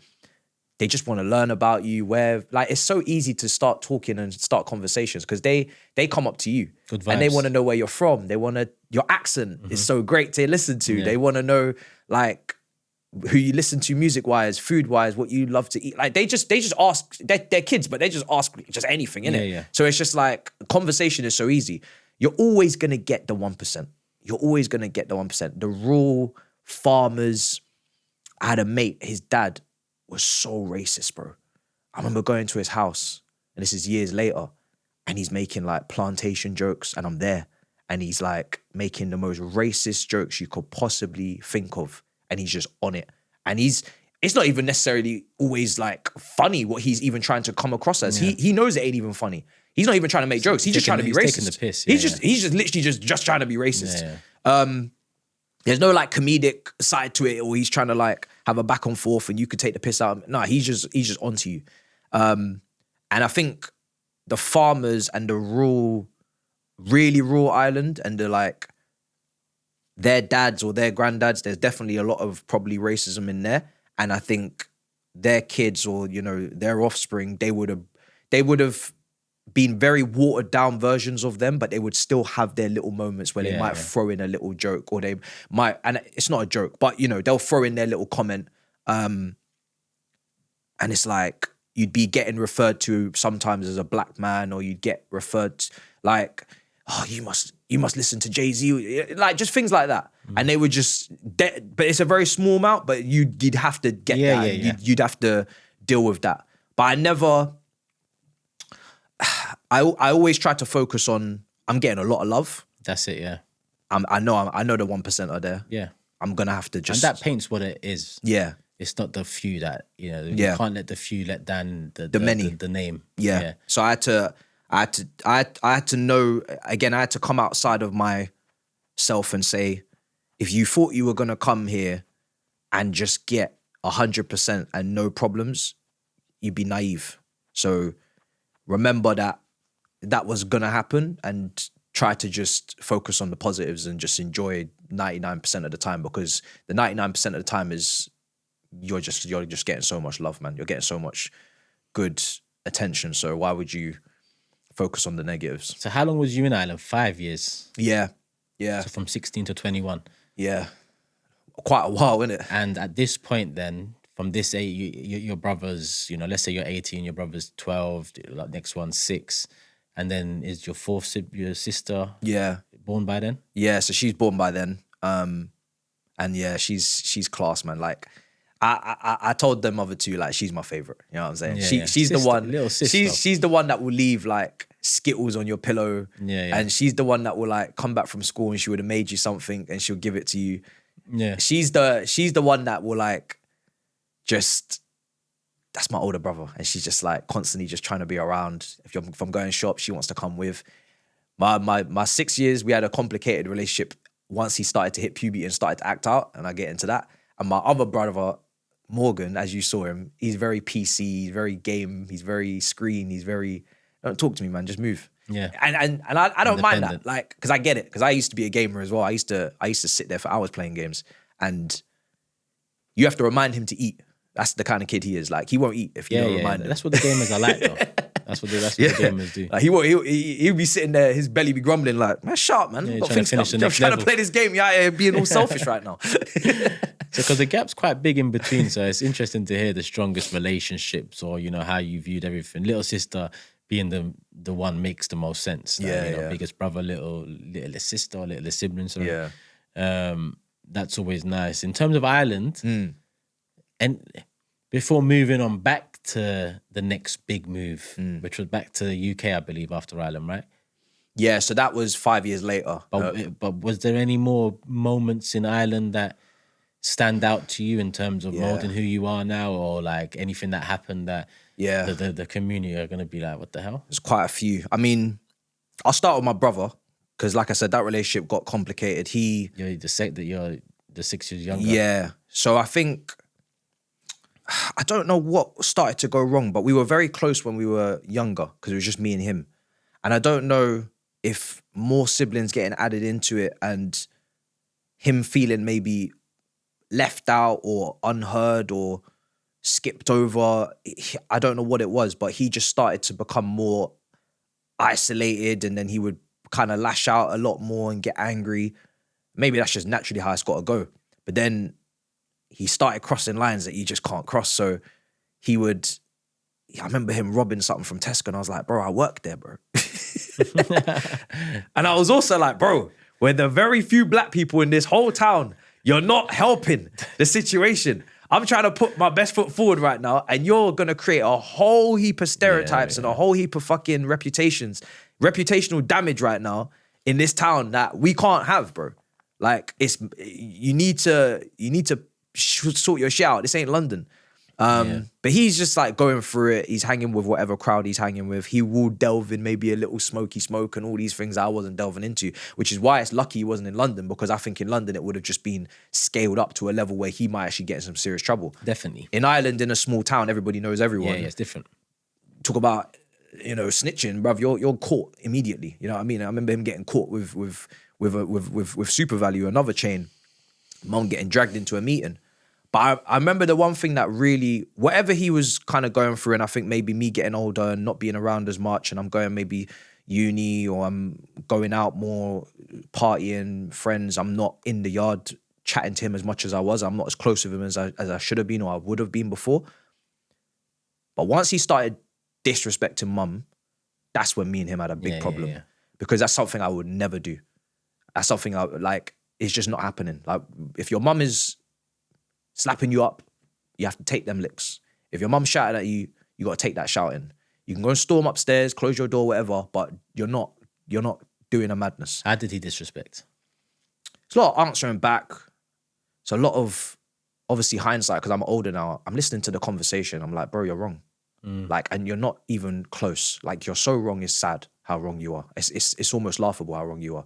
Like, some of the logics and some of the conclusions and some of the thought processes he would come to, I'm just like, are you all right? Yeah. And as the older brother, I'm looking at him like, bro, stand down, man. It's not worth it. Because my mum, she will argue with you. And you're not winning. Like, we will go all the way to the trenches if need be until you realize that you're not winning this argument. Yeah. And especially in front of my little siblings as well, you're setting an example that you're not setting a good example, right? And I don't want them to get encouraged by what you're doing and think that this is the way that you should be moving to your parents. How old was you two at this point? I'm like 20 and he's 14. Yeah. Okay. And because my stepdad is the father of my two youngest siblings, but not the father of me and him. Yeah. But he came into his life very early, so he maybe could dictate a lot more to him. But even then, I still feel like there's blood. Like, you can kind of tell that you're not really able to stamp your authority as much as you probably want to. There's a grey zone. There'll be a mental side to it, but, you know, for me, the blood thicker than water saying is some bullshit. Oh, absolutely. But each to their own. I agree, absolutely. But I don't know if it was like, it's maybe a back and forth thing he was kind of dealing with, but I just remember him just taking it steps too far. And I remember getting into a fight with him because I was just like, me and him just got into a shouting match, and then he just went over to the drawer and took out a knife. And I said, well, this is escalated. I've never had anybody 14. Yeah, 15, 40. And he was quite a stocky, Yeah. you know. I was stronger than him, but Yeah, he he had had confidence. Like he felt like he could take me on. And that's all he needed. As long as in your mind you feel like you can measure up or you can give a very good account of yourself, then you're gonna give it a go. And obviously he didn't. I mean, he didn't because he had to pick up a knife. Yeah, I mean, I get you. We had the confidence alone to pick up a knife is we had a few physical altercations before that. Yeah, and you've had your way with him. I've had him in a place where it's like, you know, the little tap on the head, the manager moment. Little bro. Yeah, but he still had enough where he said, I gave that a good go, you know. I think I handled myself all right. So he just kept growing in confidence. And yeah, when he went to that drawer and took it out, it was one of them little small ones, but it's very sharp, like them kitchen ones. I don't know what you'd be using to cut maybe vegetables and shit. When he took them brown handle ones. Yeah, no, yeah. When he took that out, and bear in mind my siblings are in the living room, like there's doors separating, but they're there. But our heads are gone, bro. Like we've been scrapping for a minute, so I don't know what the term is for this, but I don't know. It's like just there's no clarity. We're going until it's done. Yeah. Some gladiators. He pulled it out and he just comes towards me. And I don't know why in my brain I didn't think to myself, you should take a few steps back, but I didn't. It's your brother. I think it was shock, but also a bit of, I think a bit of ego or pride to say, you're not going to do this to me, bro. Did you say something though? I didn't say anything. So it was more shock, because if it was ego, you would have probably been like, come do it then. But if you didn't say anything, it's more shock, that in my opinion. I think I did say, actually, I think I said, are you actually mad? Are you really gonna? Yeah. Okay, so it's a mix then. Yeah, it's definitely a mix. And I was just like, are you like, what? And I just went towards him and then we just kept scrapping. But it's adrenaline, that's the word. I didn't realize he'd actually made any sort of stab wound at the time until I got up after we finished scrapping and took the knife of him and then realized I've got a hole in the side of my stomach and I got some blood pouring out of it. And I'm looking back and he's obviously like, he's got snot cut, like, and he's vexed and then he's just stormed off and gone upstairs and he's fuming, he's shouting. Like when he gets angry and when he was on it, he was like, I'm not like a shouty, you know, but he was going off. He couldn't handle his emotions. Yeah. And I was just like, what the fuck is going on here? Like, this is and you're mad. leaking at this time. Yeah, and I'm like, there's no way I've survived Southeast London all this time. That's what I'm thinking. With all these strangers, all these people that don't owe me nothing, to come into this yard in the middle of nowhere in this countryside and get stabbed up by my own flesh and blood. I said, this is mad. Bonkers, bro. And I remember thinking, like you said, like with the whole blood thicker than water thing, I said, bro, I don't think I'm ever going to talk to this kid again, you know? Yeah. I was genuinely at a point where if I didn't have my younger siblings in that house and I didn't feel like I needed to kind of almost be there to kind of continue to manage and marshal them through this period of him just acting out irrationally and almost protect them from what visually damage he could cause, or like the shouting matches that he'd get into or whatever, I think I would have left and just whatever, like bun this kid. And that definitely messed up our relationship for a very good few years. And we're good now because he's out the other side of that. He's a lot more mature. And obviously I'm proud of what he's doing. And he just had a period of time. And I had to remind myself there's periods of time. People go crazy or people move mad or whatever was going on in his head in that period as to why he was getting more and more angrier with his own situation in the house, or feeling like maybe he wasn't getting the attention or he was being disrespected or whatever it was. Only he could tell me that. Yeah. And we've never really got into it really too much as to what was going through his mind in that period. But I could just tell that he was fighting demons. So did you panic when you was leaking and you know, blood drenching your top? And it was a small wound, but it was big enough for it to need stitching, and it was a hole. Yeah. Like it was quite a weird thing. Like it was a nice little shape. It wasn't gushy. Like it wasn't messy. It wasn't like, it was just a hole. And it was like certain depth and deepness to it. And I was like, fuck, this is a clean job. Like it's in and out. And I was thinking, I think it was a lot. Everything's quantum physics to you, bro. Your dad leaving, School changes. Now you're stabbed thinking X and Y. And do you know why I didn't bleeding. panic? Brother, go hospital, bro. I couldn't, but we're in the middle of nowhere. I had to wait Brother, for there's mum. a hospital somewhere, bro. But No. wait for mum. What's going on? I had to wait for mum to come home. This is 2015. We're in Ireland. Doesn't We're in a town. like The you're hospital. in The hospital is like 45 minutes away. Sahara Desert, bro. There must be a hospital. No, I've away. got no license.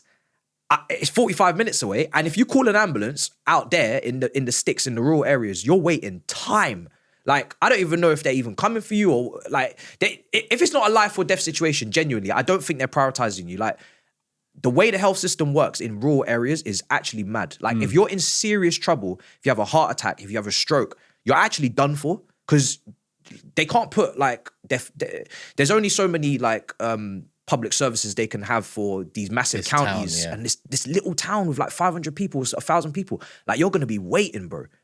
So because I knew it wasn't life or death, and because I knew that my brother and my little brother and my little sister were in the living room, my priority in that moment was, what are my responsibilities? And I know it sounds mad to think after you've been stabbed, what are my responsibilities?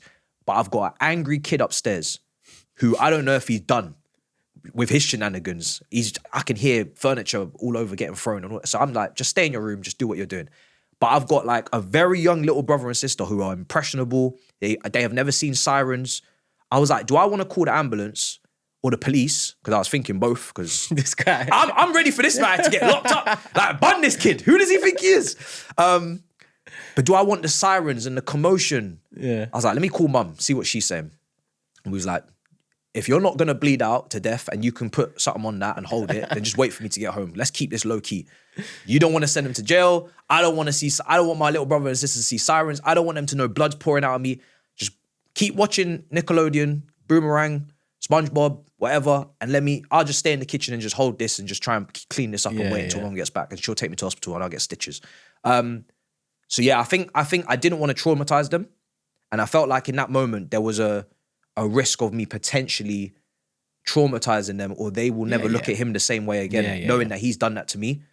And it's mad to have that logic in that moment. But because I've always been an older sibling, I've always felt a responsibility. And also there's been periods where there's been a dad in figure, there's not been a dad figure. So I've always been like, what are my responsibilities right now? Because my mum's got enough. I need to take some of the load off. This is my time, I'm taking the load off. I'm angry on the phone and my head's gone, but I do need to not do a madness right now as well. Crazy. Your own brother. You moved to Ireland and you got into a madness. It's crazy. But this is around the time then, if you're saying this happened 20-ish, 21-ish, you soon moved back to London. Yeah. But by then, like, so when did this happen? Like, how long after has your relationship repaired with this brother now? Like, it took a few years. So you was well and truly back in London. Yeah, and it took distance. Because he still owed me £100 in hospital bills. I had to pay for my own stitches. I said, brother, you owe me £100. And don't forget the £10 you took out my money box when I was 15 as well. You think I didn't see you? Like, you owe me that too. And I might even put on interest. No, I'm joking. So yeah, like I went to uni. I did accounting because I loved that subject. This is before I leave the country. And I remember repeating the first year, repeating the second year. It's in Dundalk, so it's a bit of a travel. I didn't get to stay up there, so I don't really feel like I got the full uni experience. No, you got to stay here. Traveling back and forth, missing out on certain parties, whatever. And I knew my love for accounting, whatever it was in the lower levels of it, in the higher levels, I was like, this is dead, man. I'm not enjoying this. I'm looking around the class and I'm seeing these real nerds, and I'm like, I'm a fake nerd. I'm not the real deal. My chain's not real. Yeah. I can't do all of these Excel spreadsheets and all this mathematics and all this. It's getting boring. It's not the one. So I know I'm gonna drop out. I've repeated. And I remember I was in Greece on a lad's holiday, and this is a mad lad's holiday, bro. Like, Greece where? Malia. In Eos. It's an island. Okay, yeah. And I remember, like, we were pumped, man. Like, we're going on a lad's holiday. This is like our hangover in-betweeners moment. Like, we're really going, the three of us. His mum, like, one of my mates' mum said, yo, look after him because he could definitely get out of control here and do a madness. I said, yeah, I'll look after him. First day, lost him. Finished. Yeah. First night, lost him. 1 minute you're playing mega Jenga with these girls. Next minute, no one knows where anyone is. Lads' holidays gets like that, man. I'm on a bar crawl with this Australian girl. One thing's leading to a next. We're drinking. Me and her flirting. There was a time, bro, I was on a bar table, lying down, and things are just going off. Like, she's pull up my top, and the bartender's pulled some drink on my belly, and she's licked it off, bro. Salts and shit. This is why you're swinging your top around the mob, because you've been through much bigger ordeals. I've gone off with her, bro. My other mate is a very... I mean, after that, I should hope so, if I'm honest with you. After that, I don't expect you to read a book and go to bed. My other mate's in the mountains, getting with some other girl. Fuck where your other mate is at that moment in time, bro. You just lied on the bar table. Someone just licked whatever is going on. Yeah, forget where your brethren is in the mountains. The next My other mate is the organised, like, professional guy that I went to Barcelona with, who fell asleep early, and I had to go dinner for 1. Yeah, because he's just like he's a farmer and he's heat stroke and had to go to bed by 8 and all this shit. Like, this guy's just so responsible. It's actually annoying on a lad's holiday. I'm doing skinny dipping with this girl. Like, we're going into the ocean. Like, just bare shit's just going off, and I'm just like, yeah, this is proper, like, in between us hangover shit. So I'm getting into my party life. I've dropped out of you, and yeah, at a Swedish mafia party. I remember thinking to myself, like, what's them, the house ones? No, it was like a pool party, but like, no, music wise, is it house music? Yeah, house music. Yeah. So it's like at the resort, like swimming Smoky pool, and all that. Everybody's diving in the pool. Like, we're just partying, chatting up anyone. If you get with them, get with them. If you get rejected, on to the next. Just everybody's just moving mad. And it was a sick holiday. But I remember thinking to myself, and you've never taken no drugs, just to confirm? Nah, actually, wait. I think I smoke. Well, obviously, what did I have? That ain't no drugs, man. Okay, it's not I'm drugs. talking about, you said you're going house party. There's smoke all over the gaff. 90% of house party raves, someone's on some It was a resort party, so it was more public. It wasn't like a house, it was more like... But yeah, it still gets public, mate, yeah? I haven't. I think alcohol was my thing. Like, I've alcohol in Ireland is mandatory. Favorite drink? I'm still a cider, but after the cider, it goes to whiskey and coke, it goes to spirits, it goes to mixtures.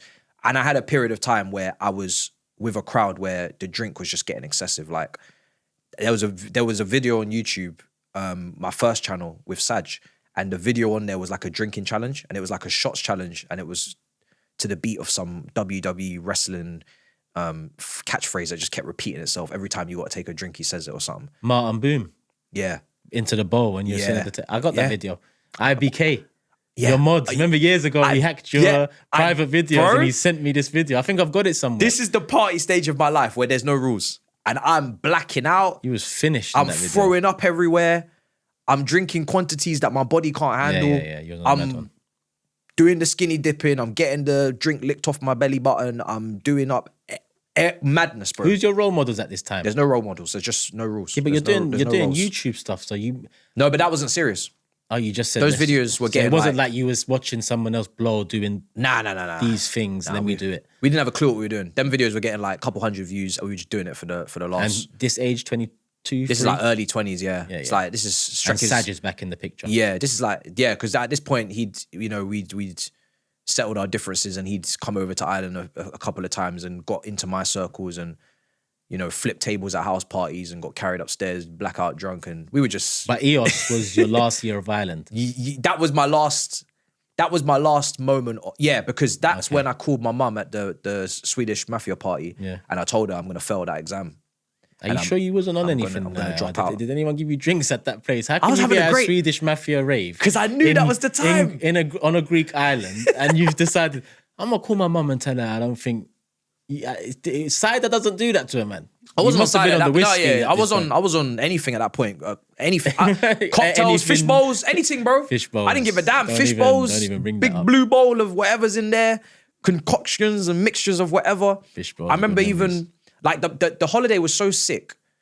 It was almost like life or death. I remember going to we went on this boat and we got dragged out to this island and I had not drank anything and it's like 30-degree heat. I passed out again. These men thought I was going to die. Then they're trying to like resuscitate me and bring me back to life on this island in the middle of nowhere in Greece. Like, I'm just doing a madness. Madness, yeah. It doesn't sound like you. No, it doesn't. So again, there is a turning point where we're going to get into it later. Yeah. this is you now. But You've been through many a different era. Different stages, yeah. You're getting stabbed and thinking about your brother needs therapy upstairs. What do the little siblings need to eat? Should I make some eggs? And you're leaking, bro. So your dad's leaving. You're in new groups. You're thinking now at this stage you are someone who. It doesn't sound like you're doing quantum physics. It sounds like you've said, fuck the algebra. Yeah. I'm going in to turn it up a little bit. There was definitely a period of time, in this period of time, where I'd done doing quantum physics, and it was party time. It was clubs. It was just, it was just... Glad you enjoyed them, and you have to have that. It was mad. You have to have that. It was mad. But because I was having such a great holiday, and I knew how much I was going to let her down in that moment, I said, I need to be in a great headspace in terms of I'm having a lot of fun, and I know when I come back, she's going to be like, what are we doing next? Because she's logical. Yeah. So I was like, let me just let you know now that you see this repeat exams and my heart's not in it. I don't love the game. I'm dropping out. I've been paying my fees, working in Tesco all this time. So we're not in debt. And I know this ain't gonna work. You know what I mean? So they may as well cut our losses, and I need to figure it out, because right now we're just wasting time. So I just made that phone call just purely to just get it off. It was like a weight off my shoulders. It happens then or it never happens. Yeah. Or she's just not gonna find out until the last moment. Because she had packed up her whole life, and she had it in her head that this is how it's gonna go, and stability. And I just felt like, for all the stuff I've seen her go through, all the graft, all the work, all the 9 to 9s at the nursery, driving back through the Blackwall Tunnel, getting McDonald's on the way home, all the traffic jams we used to sit in. You all had to keep it 100 with her. Yeah, she's, all them Mary J. Blige and Ja Rule songs that we were listening to in the car, and watching the traffic go by. Like, I'm reminiscing at this party. Whilst everything, chaos is going on, I'm having like an introspective moment. And I'm just deep in how much I'm letting her down. And I'm like, I have to tell her now. So, but I knew once I made that phone call, I was out on my own. And I knew once I flew back to England, even though I was staying with my grandparents at the beginning, which was always going to be short term, because that's long. Yeah, of course. I knew that whatever I'm doing, it's my decision now. Her plan for me is out the window, so I have to have my own plan. Yeah, that's so it. You've got now. siblings to worry about. Yeah, exactly. Like I'm no longer a priority. Like she's got these guys coming through next. It's like the next. It's Max Dowman. And that's life. Yeah, that's life. Bro. It's the next crop of youngsters coming through. Like we ain't got time for you, bro. You're a senior. You better figure that out. You didn't say Esteval though. I like that. You chose I thought the timing was better for you. My guy's injured, so it's better. You know what I mean? But this is where Saj comes back into it, because you mentioned Saj again just now. So you've moved, but where have you moved back to? What area? Yeah, so I moved to Kingsbury, Colindale. That's where my grandparents were living. And I'm working, doing Sainsbury's and little jobs here and there, picking up from where I left off, Tesco, doing what you got to do, online delivery jobs, all that kind of stuff. And then we're just kind of figuring things out, working our way through. I'm back in touch with Saj. I move out, doing Virgin Active, and this is where COVID starts and the brain starts ticking. What can we do online? And this is where I start building up my Twitter account, and I start making my little short form videos on Twitter. Yeah. They're doing numbers, like building up mad amounts of views. And I start to think, I don't know what I'm going to do with this, but I've tried to do YouTube twice now already with Saj, the Man Boom one and the podcast. When I was in Ireland, we were just talking on, Google Hangouts and just yapping, telling stories and all these things. I said, this is it now. Like, we're building a following. We're actually building something. We don't know what we're building, writing a few blogs here and there, doing all these little things, doing little podcasts here, guest appearances, but something's building. Don't know what, don't know why, but something's building. So let's just stick with it. And I knew 9 to 5, it wasn't working for me, man. Virgin Active, I got caught in the toilet, like making social media posts for Cheeky Sport. This is like where now Joel is seeing me on socials, and other people have started to see me on Twitter doing decent numbers, and a little bit of networking started. And I'm making these memes for Instagram, just these little football memes. And I was in the bathroom making them. I said, I need to make this meme more than I need to go out and do sales consultancy and show people around the gym. Yeah, the potential is there. Forgot to lock the door. Boss opens the door, sees me on the phone, making meme. I'm looking back up at him, not even taking the shit that I should be taking. Trousers are fully up on the toilet, sitting down, making memes. I know I'm in trouble. And the guys opened the door. He took a risk in himself. The guy that hired he could have had a lawsuit on his I don't know why I hands. didn't lock the door, but the guy that hired me has opened the door. I mean, seen me on my pause on phone. this, but you should have just pulled down your trousers and just Whilst he was looking at me. had your cheeks on the toilet seat, because at least if you opened it then, you could have been like, "What the hell are you doing?" Yeah. That's a lawsuit. You're getting paid for time off, mate. But Yeah. So you messed up. I don't know, man. Like, I was just so, because they had to be out at certain times. It was like 9, 12, 3, 6. And I was like, I can't let Joel down. We're doing a bit of not marketing, we're doing a bit of outreach as well. Companies trying to get sponsors for Cheeky Sport. I was like, I can't let him down. It's my day to do socials. So yeah, when I got caught, and I knew, again, when my heart's not in something, self-destruction. Self-destruction's coming, like errors, mistakes, mishaps. Exit. Yeah, exit clause. Like, you're gonna start exposing that you're not interested in the work. Hey, Scar, look out for these traits on the big six, just in case. We nip it in the bud early. Yeah, and I remember, like, once I got into an argument with my manager, because you know what the problem was? I was so interested in doing it in the first 3 months, but once COVID hit, and I built up all my socials over like 6 months of COVID, and we didn't know if we was ever gonna go outside again. When I came back, I just didn't care anymore. I was like, this is my new passion. So I couldn't get back into it. And then moved in with Saj, saved up a bit of money over COVID with Virgin Active, with the job they were paying whilst I was in Ireland during COVID, just, getting the money in, and then just moved in with him and just slept on his mattress, on the mattress in the living room. Had a little desk there, little laptop, little Yeti mic, his camera, because he was already in, from the previous channels, he had a camera and he was into editing and all that stuff, and just started. I said to him, bro, third time's a charm. We're going to make another YouTube channel, and this time, full-time straight away. I didn't have no monetization. I didn't have no subscribers. I didn't have no views. I just had Twitter, viral videos, and then like yourself, I believe, maybe you've reached out at this point. Joel's reached out. Alex Goldberg, Patreon, Byline podcast. I'm doing episodes there. Rants has put me on his channel, weekly show there. And everybody was kind of like, you got to do YouTube. Like, you do it. And I was like, I got to wait until a certain moment. And then as soon as that moment came where I moved in with him, I said, yeah, I'm full-time now. I remember I asked you when I first, noticed you for the big six, and I asked, YouTube doesn't seem like you love it as much as Twitter, and he was like, nah, I do. I'd rather YouTube. It's just that I've managed to build up my Twitter a lot easier, and the YouTube side's been a bit of a struggle in comparison. But even then, I knew that just from the tweets and the meme videos, from the character, I knew that this guy's going to be a big thing in this content creating scene. It's just he just needs to find his route and look where you are now. So it's funny that Twitter was the first thing that kind of put you onto this place, because I look at Twitter as just a cesspit of nonsense. But that's where Big Six has different routes to every single person's journey. Yeah, and your one is one of the maddest, because when you started Big Six, you wasn't popping on YouTube at all. No. Like, you was popping on Twitter. But even on Twitter, a lot of people pop on Twitter but can't make that crossover over to YouTube. Many have tried. Yeah. So, sitting here now, you've made that cross. You're one of the you're one of the only success stories of a Twitter guy crossing over. And I say Twitter guy, I don't know what that's what it is. A Twitter guy crossing over to YouTube. I mean, can you name me any more that's managed to do it successfully? Maybe there was quite a few in that time coming through that were making videos in the Chelsea community, but they all kind of stopped doing it or fell out of love with it or whatever. Because I always wanted to do YouTube prior to anyone knowing me, I was always going to YouTube. It was just about timing. And I'm very like, from my mum, it's like logical. Make sure all the boxes are ticked, because I know YouTube, how difficult it is. I know what it's like to get 30 views on a podcast.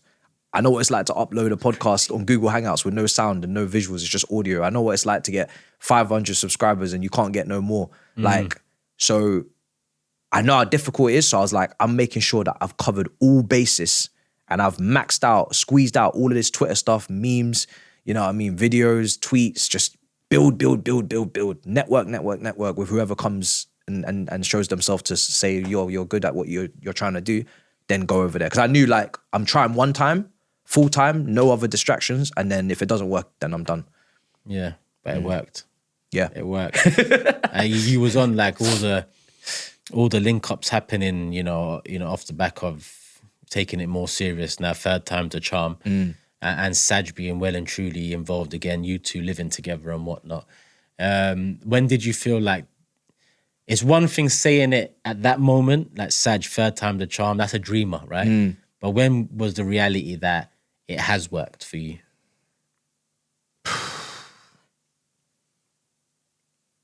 Boy. Was there a certain video, a certain move, a certain time? I don't know how to, I think I always say like you're only as good as your last video.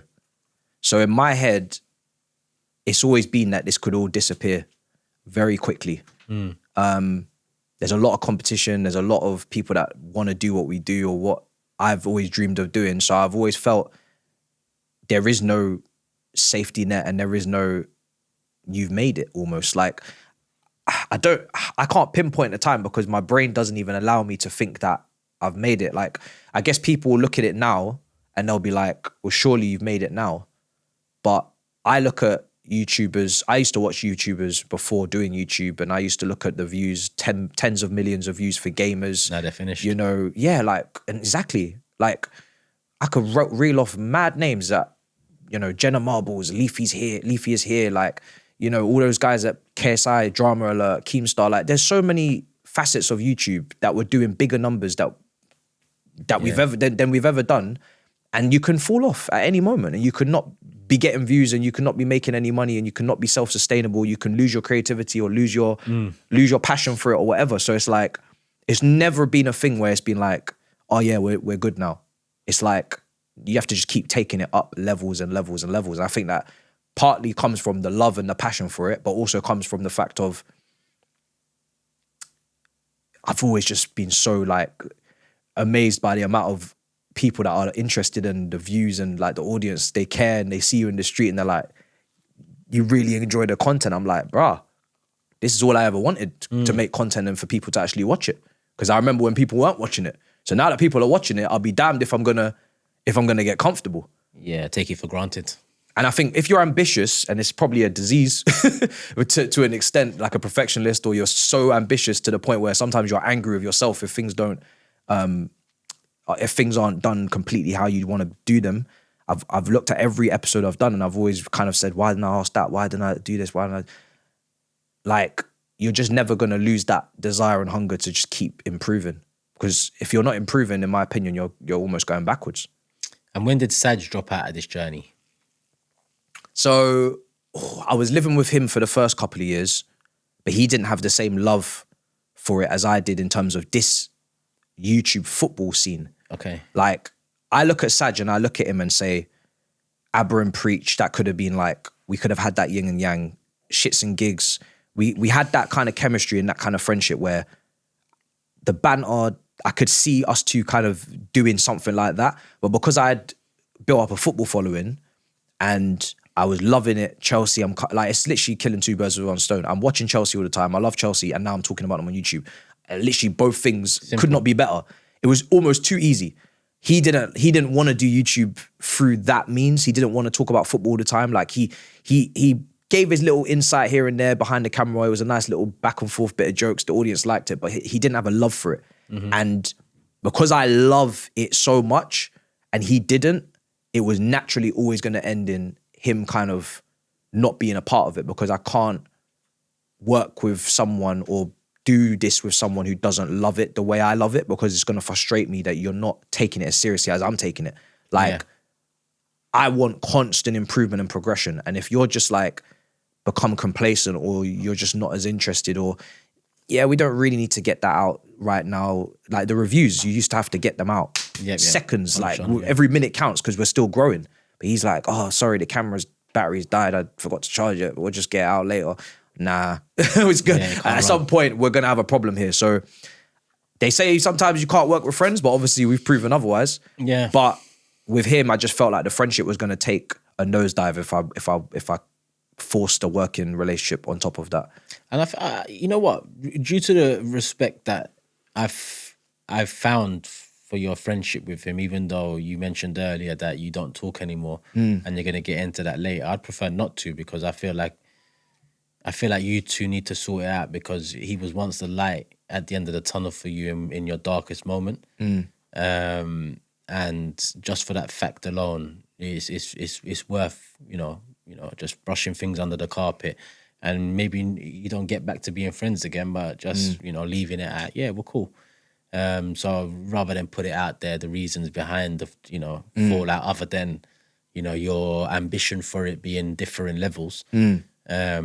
Big up Saj, and I think leave it at that in terms of his part of the journey here. Yeah. Because even off camera, forget this for a sec, you've mentioned Saj a lot. So regardless of you two not speaking right now, you know he played an important part in your life, not just a YouTube journey, but in that darkest moment. So so Saj is now removed from the picture per se, and you're there spreading your own wings. But knowing you probably enjoyed that more, being more in charge of everything, or did that take some adjusting? Responsibility, isn't it? I think when you're fully dependent on yourself, sometimes it does make things easier, because now it's like all on you. And moving into the next flat, building whatever concoction of a studio I could build. What flat was that? The previous one. The homegrown, where we had to sit down the there. Original. Yeah.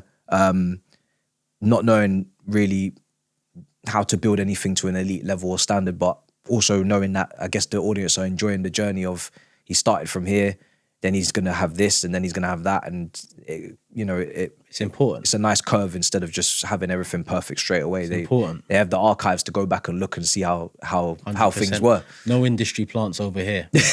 No. You see the journey. Yeah, the journey's there. The evidence is there. And all of the graft is there.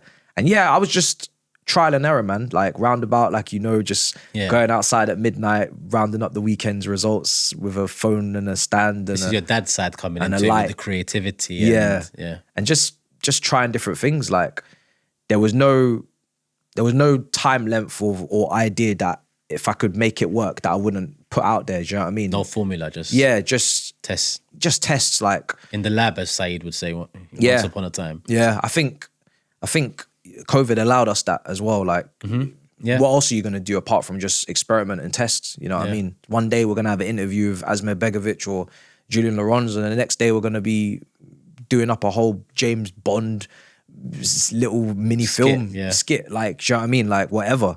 And it was like really slow growth, really slow progression, but I was just loving it, man, because I was just like, it's been so difficult just to get to this point. I'm very happy to just keep grafting and keep going for this, and let's just see where it goes. But I didn't really have a plan per se. I was just enjoying just being in all of these different domains and all these different shows, and just letting things play out however they're going to play out. How have you changed over the years? And I mean this on your YouTube journey. How have you changed? Because you know things have changed for you. Yeah. In terms of the whole throwing shit at the wall and which one sticks mentality, which is kind of disrespectful to the content. But that is what it was. I don't mean in that, but in terms of what you was doing. Yeah. To the refined approach that we see now, and everything you do is so meticulously planned, designed, and delivered. How did you come from that to this? Was it always meant to be this? Did your eyes open along the journey? You mentioned already that the journey is important. So was it always that this is the ideal, being this meticulous? Have you suffered? I say suffered. I think OCD is a good thing. I've got OCD.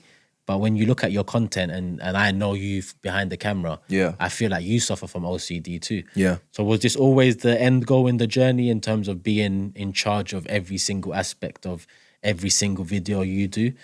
Or did you prefer some of the old school throwing shit at the wall thing, which at Big Six we kind of still do sometimes? The community want different things, and we try and find that balance, especially in-person content. So it's not one way works and the other doesn't. It's just that with you, one way worked, but you maneuvered yourself onto a different path within the same market. This is where Skull Thuggery comes in. Do you know what I mean? Because I was trying to avoid him, really, man. How many shows we mentioned him? What can we do? Where's my tea? Like, where's my tea? He's laughing, brother. The guy's laughing in the comment section. I'm not a tea boy. fucking here hosting the show, 48 hours notice. I ain't bothered to you. I'm the only one doing this one take bang straight through beginning to end. And the guy just said, "Go on, talk to me, man." Do you know what it is? Like, I've always wanted to produce the best possible content I can, but I can only do what I know and what I am aware of. And what he's aware of and what he knows is a madness, right? He understands the science, and that's something I never really understood. Hence why the 2 failed attempts in the first place. Like, I don't understand the science of it. I don't understand what needs to be with, like, the packaging and how important, say, the thumbnail was with the title, how important it was to have storylines or hooks, like the human psychology side of it as well, to what makes a good video. Why do people want to watch for 7 minutes versus just 2 minutes? All these things that help a video do well while still enjoying the creative side, skit side, entertainment side, but also almost like my mum in a way where, okay, but there needs to be a result at the end of it. We're not just doing it just to do it. We want to do it well. We want to do it as best as we can do it. And how do we do that? Why do we do that? So I think a lot more thought process came in instead of just me just whatever happens in my head goes out and just we'll see how it works. That was a massive part. And going from working with someone to not working with anyone to then working with someone again was nice, because as much as, okay, I'm doing it on my own, it's nice to be able to say, okay, someone knows way more than you in this, and this, so they'll get that done. And now you can focus on what you're good at and just do what you can do instead of trying to do everything and doing it poorly. I never really wanted to be an editor. I never really even learned how to edit because I knew I didn't have a passion for editing. Editing and being in front of camera is 2 different things. And I know so I was like, I always offset and, that to someone else. And I was like, I'd rather have people do what they're sick at and what they love doing, and we're a team and we do it that way, than me try and do everything just because, for what? To make a worse piece of content that I'm, in the end of the day, I'm not going to be happy with. Because I'll look at my shit and be like, damn, that's not good. You know what I mean? That will really bug me. If I put something out now, like, I guess the standard has gone higher, right? We were playing Championship and now we like to think we're playing Premier League. And I think, or in the grand scheme of YouTube, maybe we're in the Championship and we want to get to the Premier League. But now the standard is so high, in my head, I am really OCD with it or whatever, because I'm like, every video you put out is your last video, and I want the audience to be like, he left it all on the line, that video. Like, he didn't leave nothing on the table. It's not always easy to do. Sometimes you're tired. Sometimes you had a bad day. But most of the time, 90% of the time, that's what you want to achieve. And I was always trying to go down the entertainment route or the make people happy, make people smile route. Obviously, you drop a bit of analysis or whatever, but at the same time, I'm not a coach. I'm not a financial advisor, financial expert to be getting into the numbers and nitty gritty of the club. I do just sole goal from the first YouTube to this third channel is, did they enjoy it? Did it brighten up their day? Was it fun? Okay, great. Okay, I think we've done our job then. And then we go. Yeah, he's been an important part of both our journeys and the Big Six journeys. Yeah, and it sounds like the OCD came in with him. But you've gone one step further, because I know you annoy him certain times too with a few things. Do you know what, bro? Like, he had to retrain my brain. Like, I'm hearing you want to bring one of them big budget cameras in and record your match reactions like that instead. You know how ITV News go Nothing's off the table. Like, brother, can you relax, bro? He said nothing's off the table, Nothing's off the table for me, because I'm like...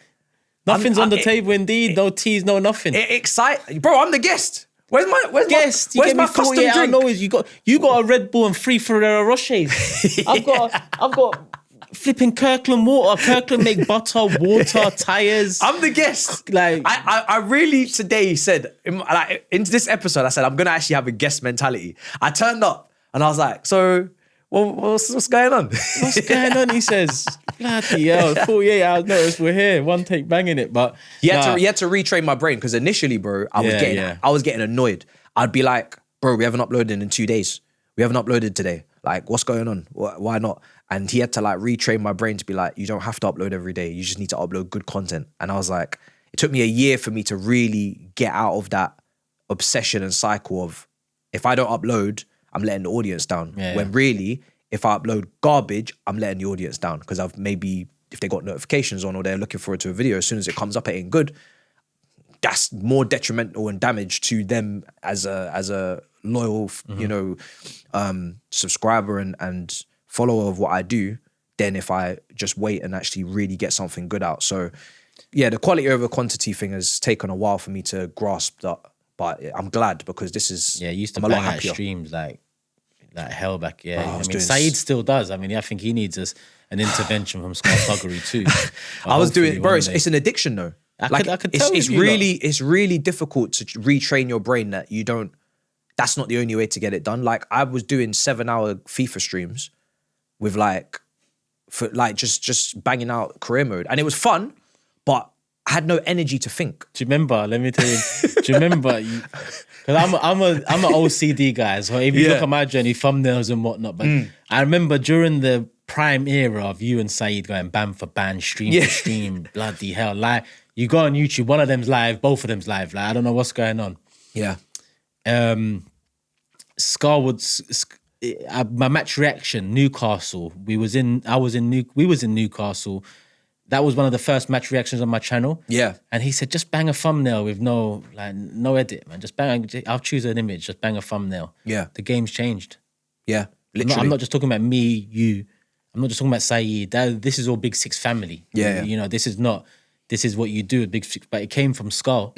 And you look around now, the market, hella people are trying to do do you know what I mean? And he's coming with the intros, for example, even though I connected the dots, it was his intros that the game's changed. So he is a game changer in this market. Absolutely.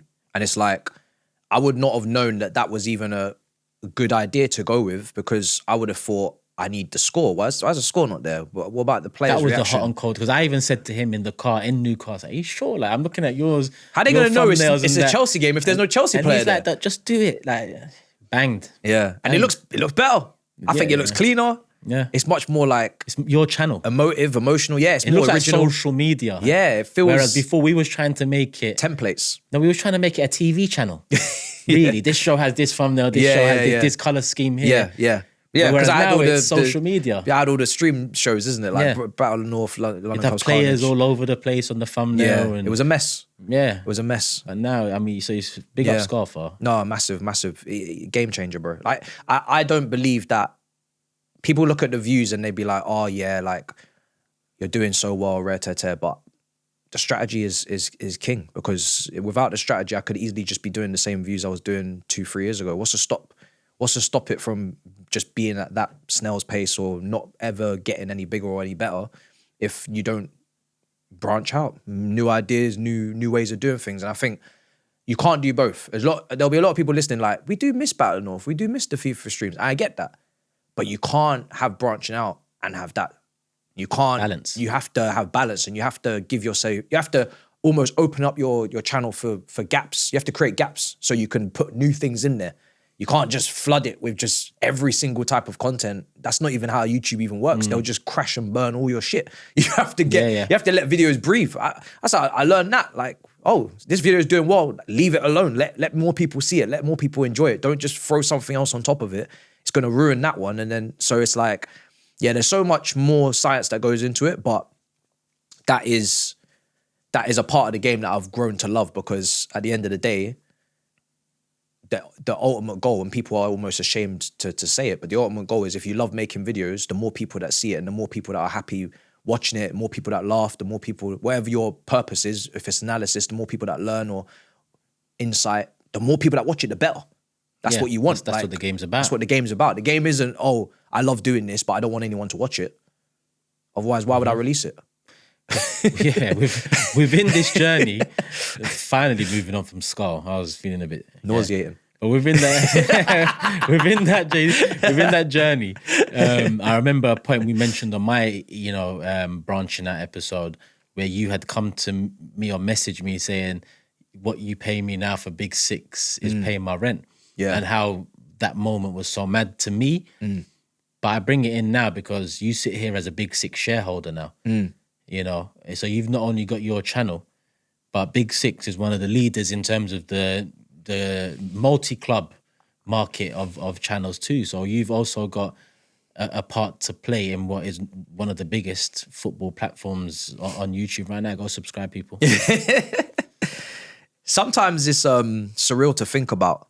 I don't really tend to reflect as I'm sure everybody says this. You don't really tend to reflect on what you've done or what you're doing because you're so obsessed and so ambitious to the point where sometimes it's unhealthy with improving, with growing, with being better, with, you know, just taking it to the next level, that you don't really even take a moment to really sit down and say where you are, and where you are is actually sick. And it's the dream for a lot of people. A lot of people want to do what we do, and have their own schedule and have their own, they can, the fact that I can sit here and do what I do and say yes to what I want to say yes to and say no to what I want to say no to is bonkers, bro. We're blessed, bro. Yeah. We're blessed. Is that exactly the word? Like, if I don't like a concept from an idea from a company for a football video, I'll just say I'm not really too keen on taking part because I don't even like the way I will be reflected in said content.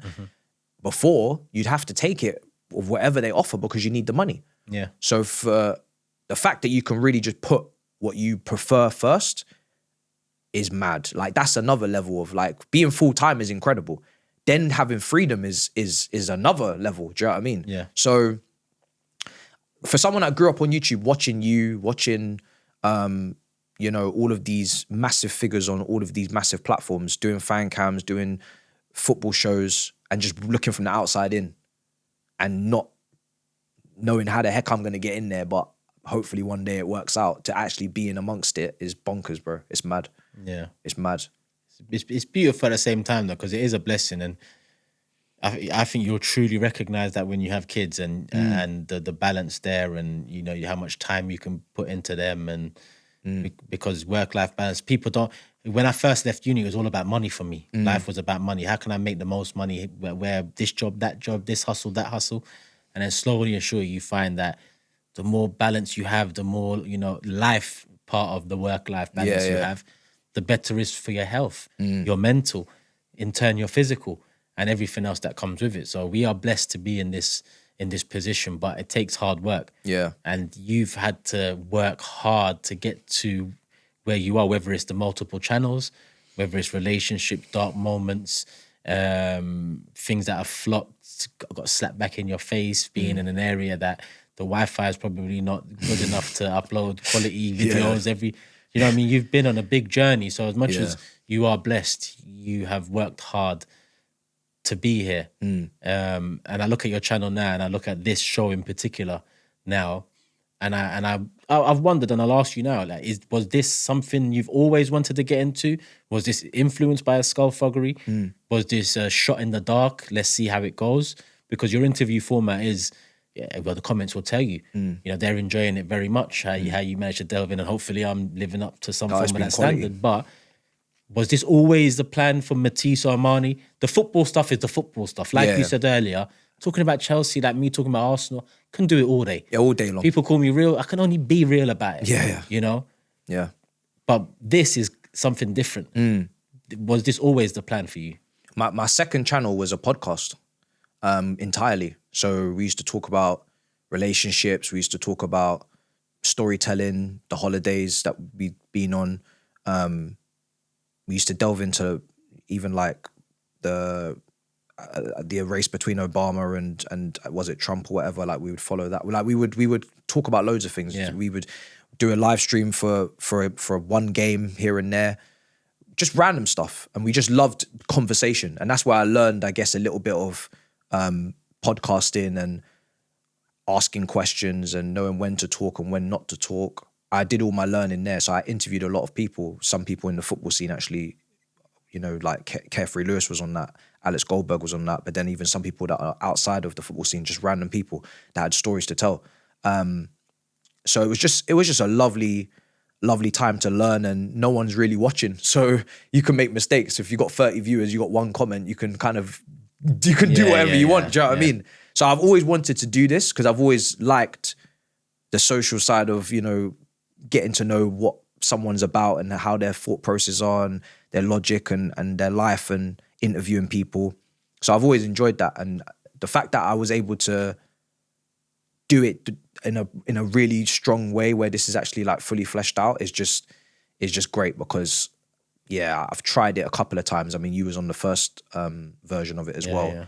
and I just wanted it to be of the highest level, and that's where Skull comes in, where he actually puts it on a pedestal. But I was always wanting to do it, but I think timing is everything as well. To be able to reach out to people and them actually respect you and your content enough to want to come on is a big thing. Yeah. And I was never gonna want to be in rooms or feeling like people are doing like me a massive favor. Like I want to feel like I've earned the right to have the conversations with the people I'm having the conversations with. I don't want to feel like I'm a hindrance. Yeah, or I'm an inconvenience to them and their schedule. And I think YouTube is a similar social pyramid to school. And it's exactly how the game goes. It's like, what am I getting out of what you're offering? Like, it's not, we're not asking for freebies or charity. Like, you have to work your way to the top. And if you're not there yet, you're not there yet. That's why when you find good people on the journey, you lock in. Yeah. And I think that's what you've done well. We've done well. Mentioned Thuggery earlier, Big Six, the lads. Because, yeah, it is like a pyramid and a lot of people do come across entitled at times and a lot of people don't work together like they should at times. But that comes down to you being a good guy, a solid guy. And you look at the guests you've had so far, the guests that are lined up, you know, I've seen a couple of the names. Yeah. You're only going to get bigger and better. And it's motivation for me and it should be for every other influence, YouTuber, whatever you call it. I don't like none of these words. Yeah, but whatever you call us out there. And that's where you've come now. You've come from those dark moments in school where a lot of people would be going mad with their thought process to coming at the back end, to living life in many different surroundings, big moments along that journey, family, you know, heartbreak, and coming to be an inspiration for the youth now, the MATISSE ARMANIs now, the families that have moved over to Ireland or Croatia or Africa or Turkey and out of nowhere, and it's another life, but they want to get back to their dreams. You're someone who's managed to do that and tell the story. Yeah. So what's next for you? Like, what is next? You've got your channel road to 200K. You're on the Big Six road to 200K. In terms of Chelsea content creators, you know, one of the finest, creme de la creme. The Branching Out podcast, a platform that just by the guests that have come on, it will be hard for anyone in the scene to replicate. So what's next for you? I think improving what I'm already a part of. Like, I just want to see this go from strength to strength, Big Six go from strength to strength. I feel like I couldn't be more lucky to be a part of like the best versions of what I'm a part of. Like, there isn't any better, in my opinion, of what I'm already a part of in terms of the versions of it. So it's just about making it better and bigger and improving it. I think with this channel, it's like, there's no limits. I've never wanted to, people say, oh, you can make a second channel and do this over here. I do enjoy having it all in one place, and that might be against the science, that might be against the algorithm, but I do enjoy my audience being able to really track, and it won't be lost, what I choose to do next. It could be anything. I don't even know. Like right now, I'm so focused on this is like my baby that I haven't really even thought of another subsection or another series that could be brought to the channel. What are you chasing? I don't think I'm chasing anything, and I think that might be the problem, because I will never stop. I've always said to people, I'm not going anywhere. Like, there is no end goal outside of YouTube. I don't want to be a presenter. I don't want to be on I don't mind doing the mainstream media stuff here and there. It's always a bonus. But all of that stuff that I will get thankfully paid to do, it all gets invested back into this. You have to stop me from improving the camera or the lens. You have to stop me from buying something that I might not need because I just want to just take it to the next level all the time. So yeah, I'm not going anywhere. And I don't know where the content's necessarily going to go as I get older, as my life changes or, things happen, but I'm not going anywhere. So yeah, I've seen older channels, 60-year-old granddad, and I think it was Angry Grandpa, but he passed away, unfortunately. He was hilarious. And his content, he's old, but he's still making YouTube videos. Yeah. I don't see why I wouldn't be making YouTube videos. Like, there is no reason why I wouldn't be. It's literally... Are you happy now? I don't think I'll ever be fully happy or satisfied because I'm so obsessed with the next thing. It's It's which is not good, because I do feel like I don't know if it is good or it's not. I think it stops me from being complacent. It stops me from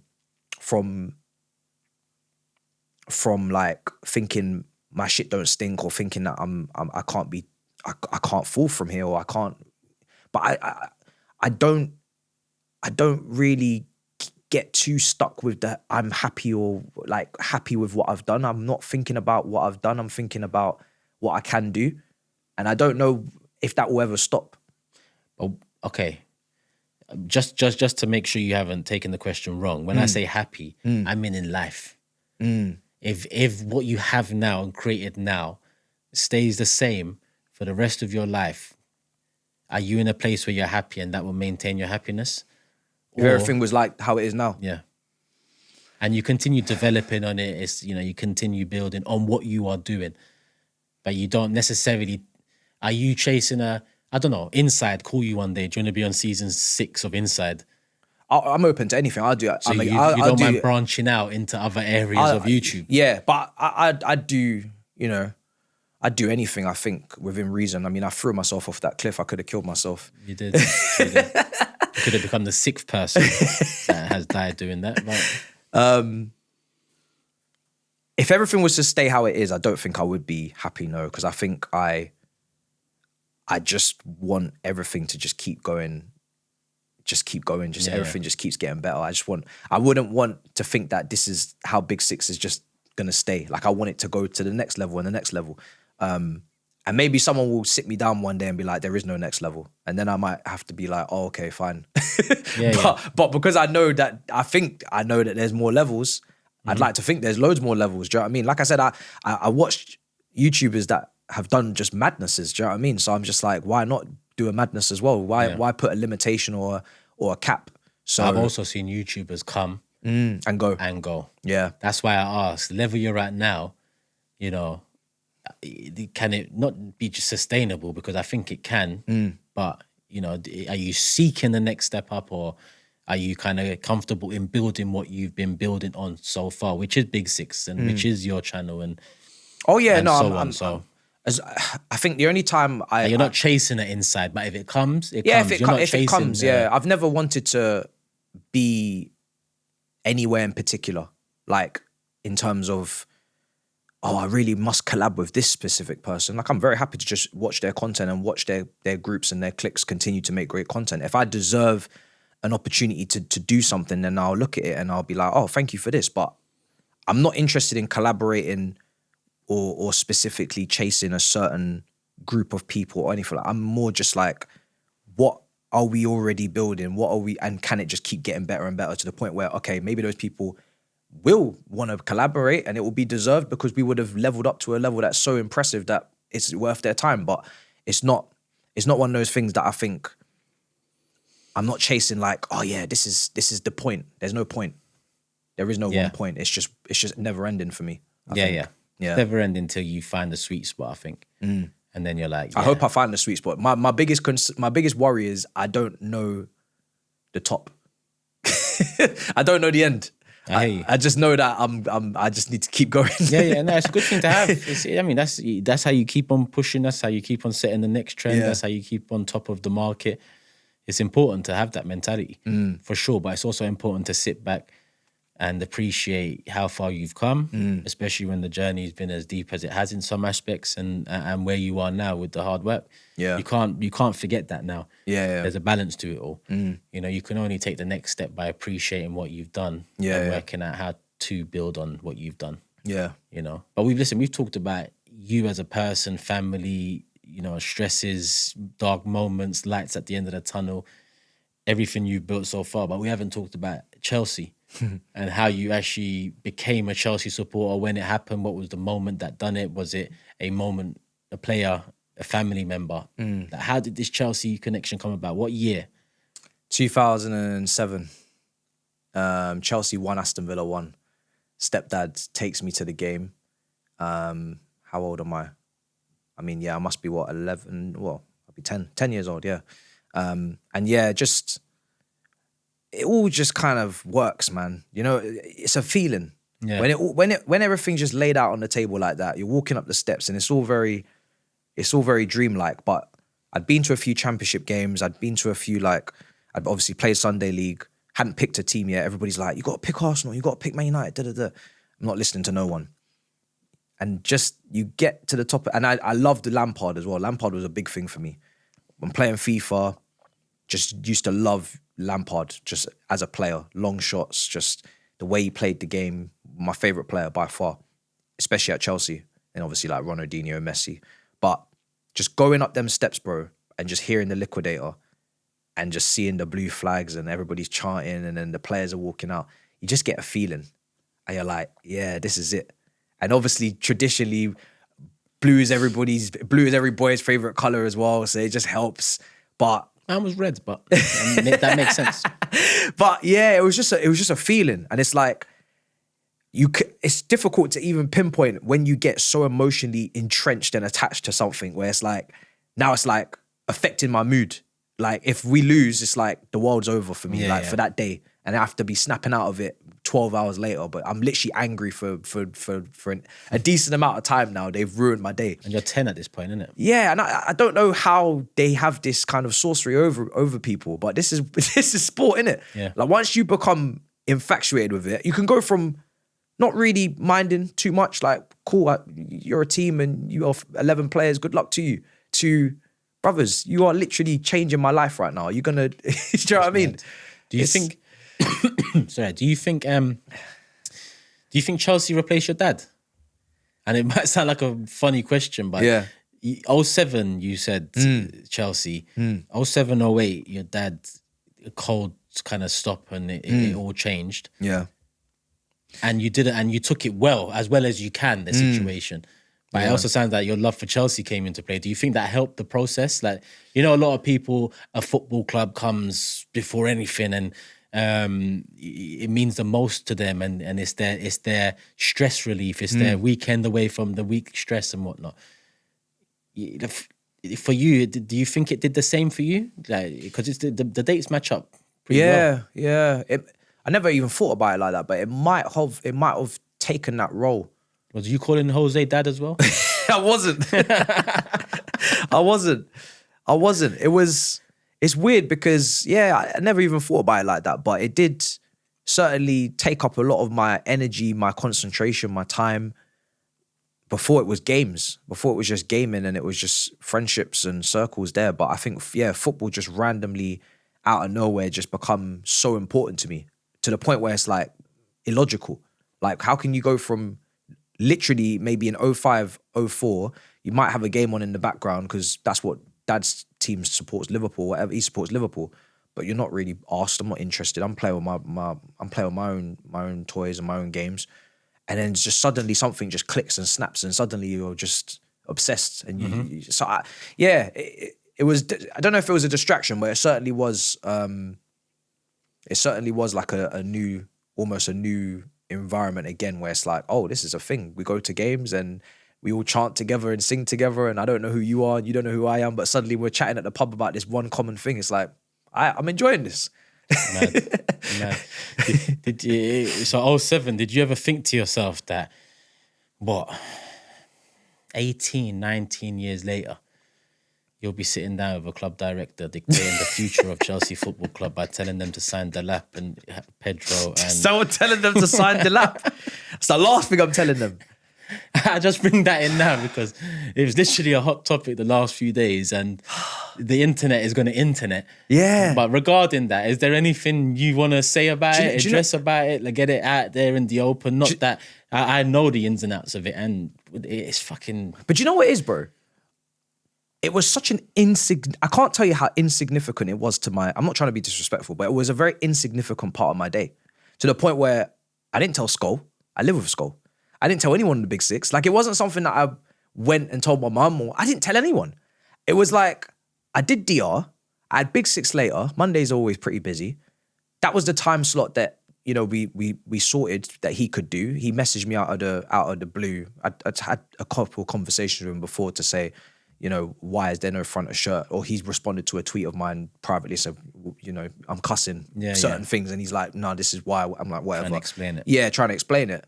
But I never wanted to meet a director. I never wanted to be in the know and to have news and to be able to relay this and that, because it's just never been like my priority, never been my thing. But sometimes I have days where I say, fuck it. Yep. And that was one of the fuck it days. I was like, okay, let's go. Let me meet you. Let me see what you have to say. I got a lot to say. I know I got a lot to say. But it wasn't one of these things that I don't feel like I'm a reporter. I don't cover news anymore on the channel. I didn't feel like this response. I didn't go in there as Matisse Armani or MAH. I didn't go in there with a platform and a YouTuber and I'm sitting down and I'm preparing all these notes and I'm the big bollocks and I'm gonna expose this. I went in there as a Chelsea fan, just Matisse. Curious, but also knowing that I'm not very happy, just like a lot of people aren't. And then I heard what I heard. I said what I said. I didn't really get any new insight, any new information, nothing groundbreaking. The same briefs, PR, whatever that we've already had publicly. And I thought, that's a shame. I'll just crack on my day then, shall I? And it wasn't like a secret. Or like I'm not ashamed of it. Or what. As far as I'm concerned, I was like, I'm just trying to say it to someone's face now. I've said enough online. I've typed. I've talked. But I don't mind saying it to your face. Like I'm really not interested in access and all these things and getting to know players and being friends with people that are 5 years younger than me. I really don't care. What I want is you man to do a good fucking job so I can celebrate my team playing well and be proud of this shit and we can level up. But obviously we don't believe that they're capable of that for obvious reasons. But yeah, I wasn't going in there thinking that I'm someone. He's very accessible. People can message him if they want. They can comment under his tweets. Sometimes he replies, sometimes he doesn't. So when it all came out through an article, I was like, okay, I mean, everybody, the problem is people's imaginations run very wild. And it's a shame because the simplest answer is not the most believable answer anymore. They want. It's not the one that people want, the glitz and the glamour and the dreams and the conspiracy theories. And they want to hear he owns 25% of your channel now. Yeah, and you've been paid, but the last month of content before you knew, I'm still cussing everybody. I'm still just as angry or just as cutting with my words on the manager or the players or the directors I've asked for 2 years. It's not possible for me to be paid and say the things I say on Twitter, say on TalkSport, Sky Sports, say that the manager's position is not enticing. You can't be paid and say these things. You can't work for the club and say these things. So I do believe sometimes I cater too much, or we sometimes look at the 1% of people that don't really use their brain when it comes to these things and they like to dream and get into conspiracies and give them too much attention to try and shake them a little bit and be like, no, it's not like that. It's literally just as it is on paper.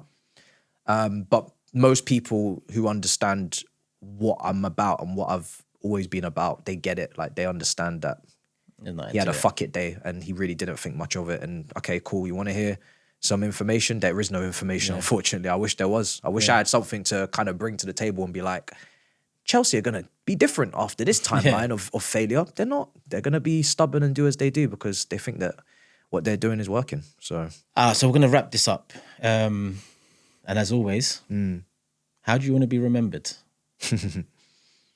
Funny hearing you say it to me instead of me saying it to everyone. You ever thought about it? No. As many times as I've asked it, I've not actually had my own answer. I think the basics are just I enjoyed his content. If we're the absolute, because people could disagree with my opinions, people can not like me, but if you've enjoyed the content, I think that is the only thing that I can really ask for or hope for, because that's what I'm making it for. I'm making it, the be all and end all is Chelsea could be here, they could be there, they could be Championship, League One. I'm just making the content on the club that I love, plus some other little side quests, and I just hope you're enjoying it. I hope you're enjoying the journey. I hope you're enjoying the content. I hope that I hope that you're watching it thinking this is adding to my day in any capacity, in any way. And I'm just adding some sort of something to you, to your life in any way. Do you know what I mean? As long as that's happening, then I'm very content with that. Do you know what I mean? I don't think there's anything more that I can do as a YouTuber than just provide people with something to watch and hopefully they feel something. Yeah. Sounds very much like how we remember pardon me, but I forgot his name. The Chelsea fan who passed away. Oh yeah, Angry Ant-Man. Yeah. Yeah. You know, you can remember the videos, Yeah. look back at the videos, and Yeah. as much as, you know, rest in peace, sad what happened at such an age. His legacy is that he once entertained, he was funny, and he just was himself. Yeah. It's timeless, isn't it, really? Yeah. It's mad when you think about it. Like, everything uploaded is timeless. It's there for generations if they wanted to go look back on it. 100%. It's all documented. You said something earlier. Your mentality is your next vid is your last vid. I ain't forgot that, because I've been thinking about just making a vid just in case. Just making a vid just in case, and telling Seagal, if that just in case happens, just release it. You know? Yeah. Because it is mad to just seeing man go like this. Yeah. In real life, but also in this YouTube world as well. So yeah, no, I mean, how to be remembered. I hear it. Entertaining, real, fun, and, you know, don't take life too serious. That's what it comes across as. I got something different though. That's how you end shows. I end shows with quick fire questions. Go on. But I need quick fire answers. Okay. 3 of them. Oh God. Cool, you ready? Yeah. Red or blue? Blue. Money or fame? Money. The big 6 or DR?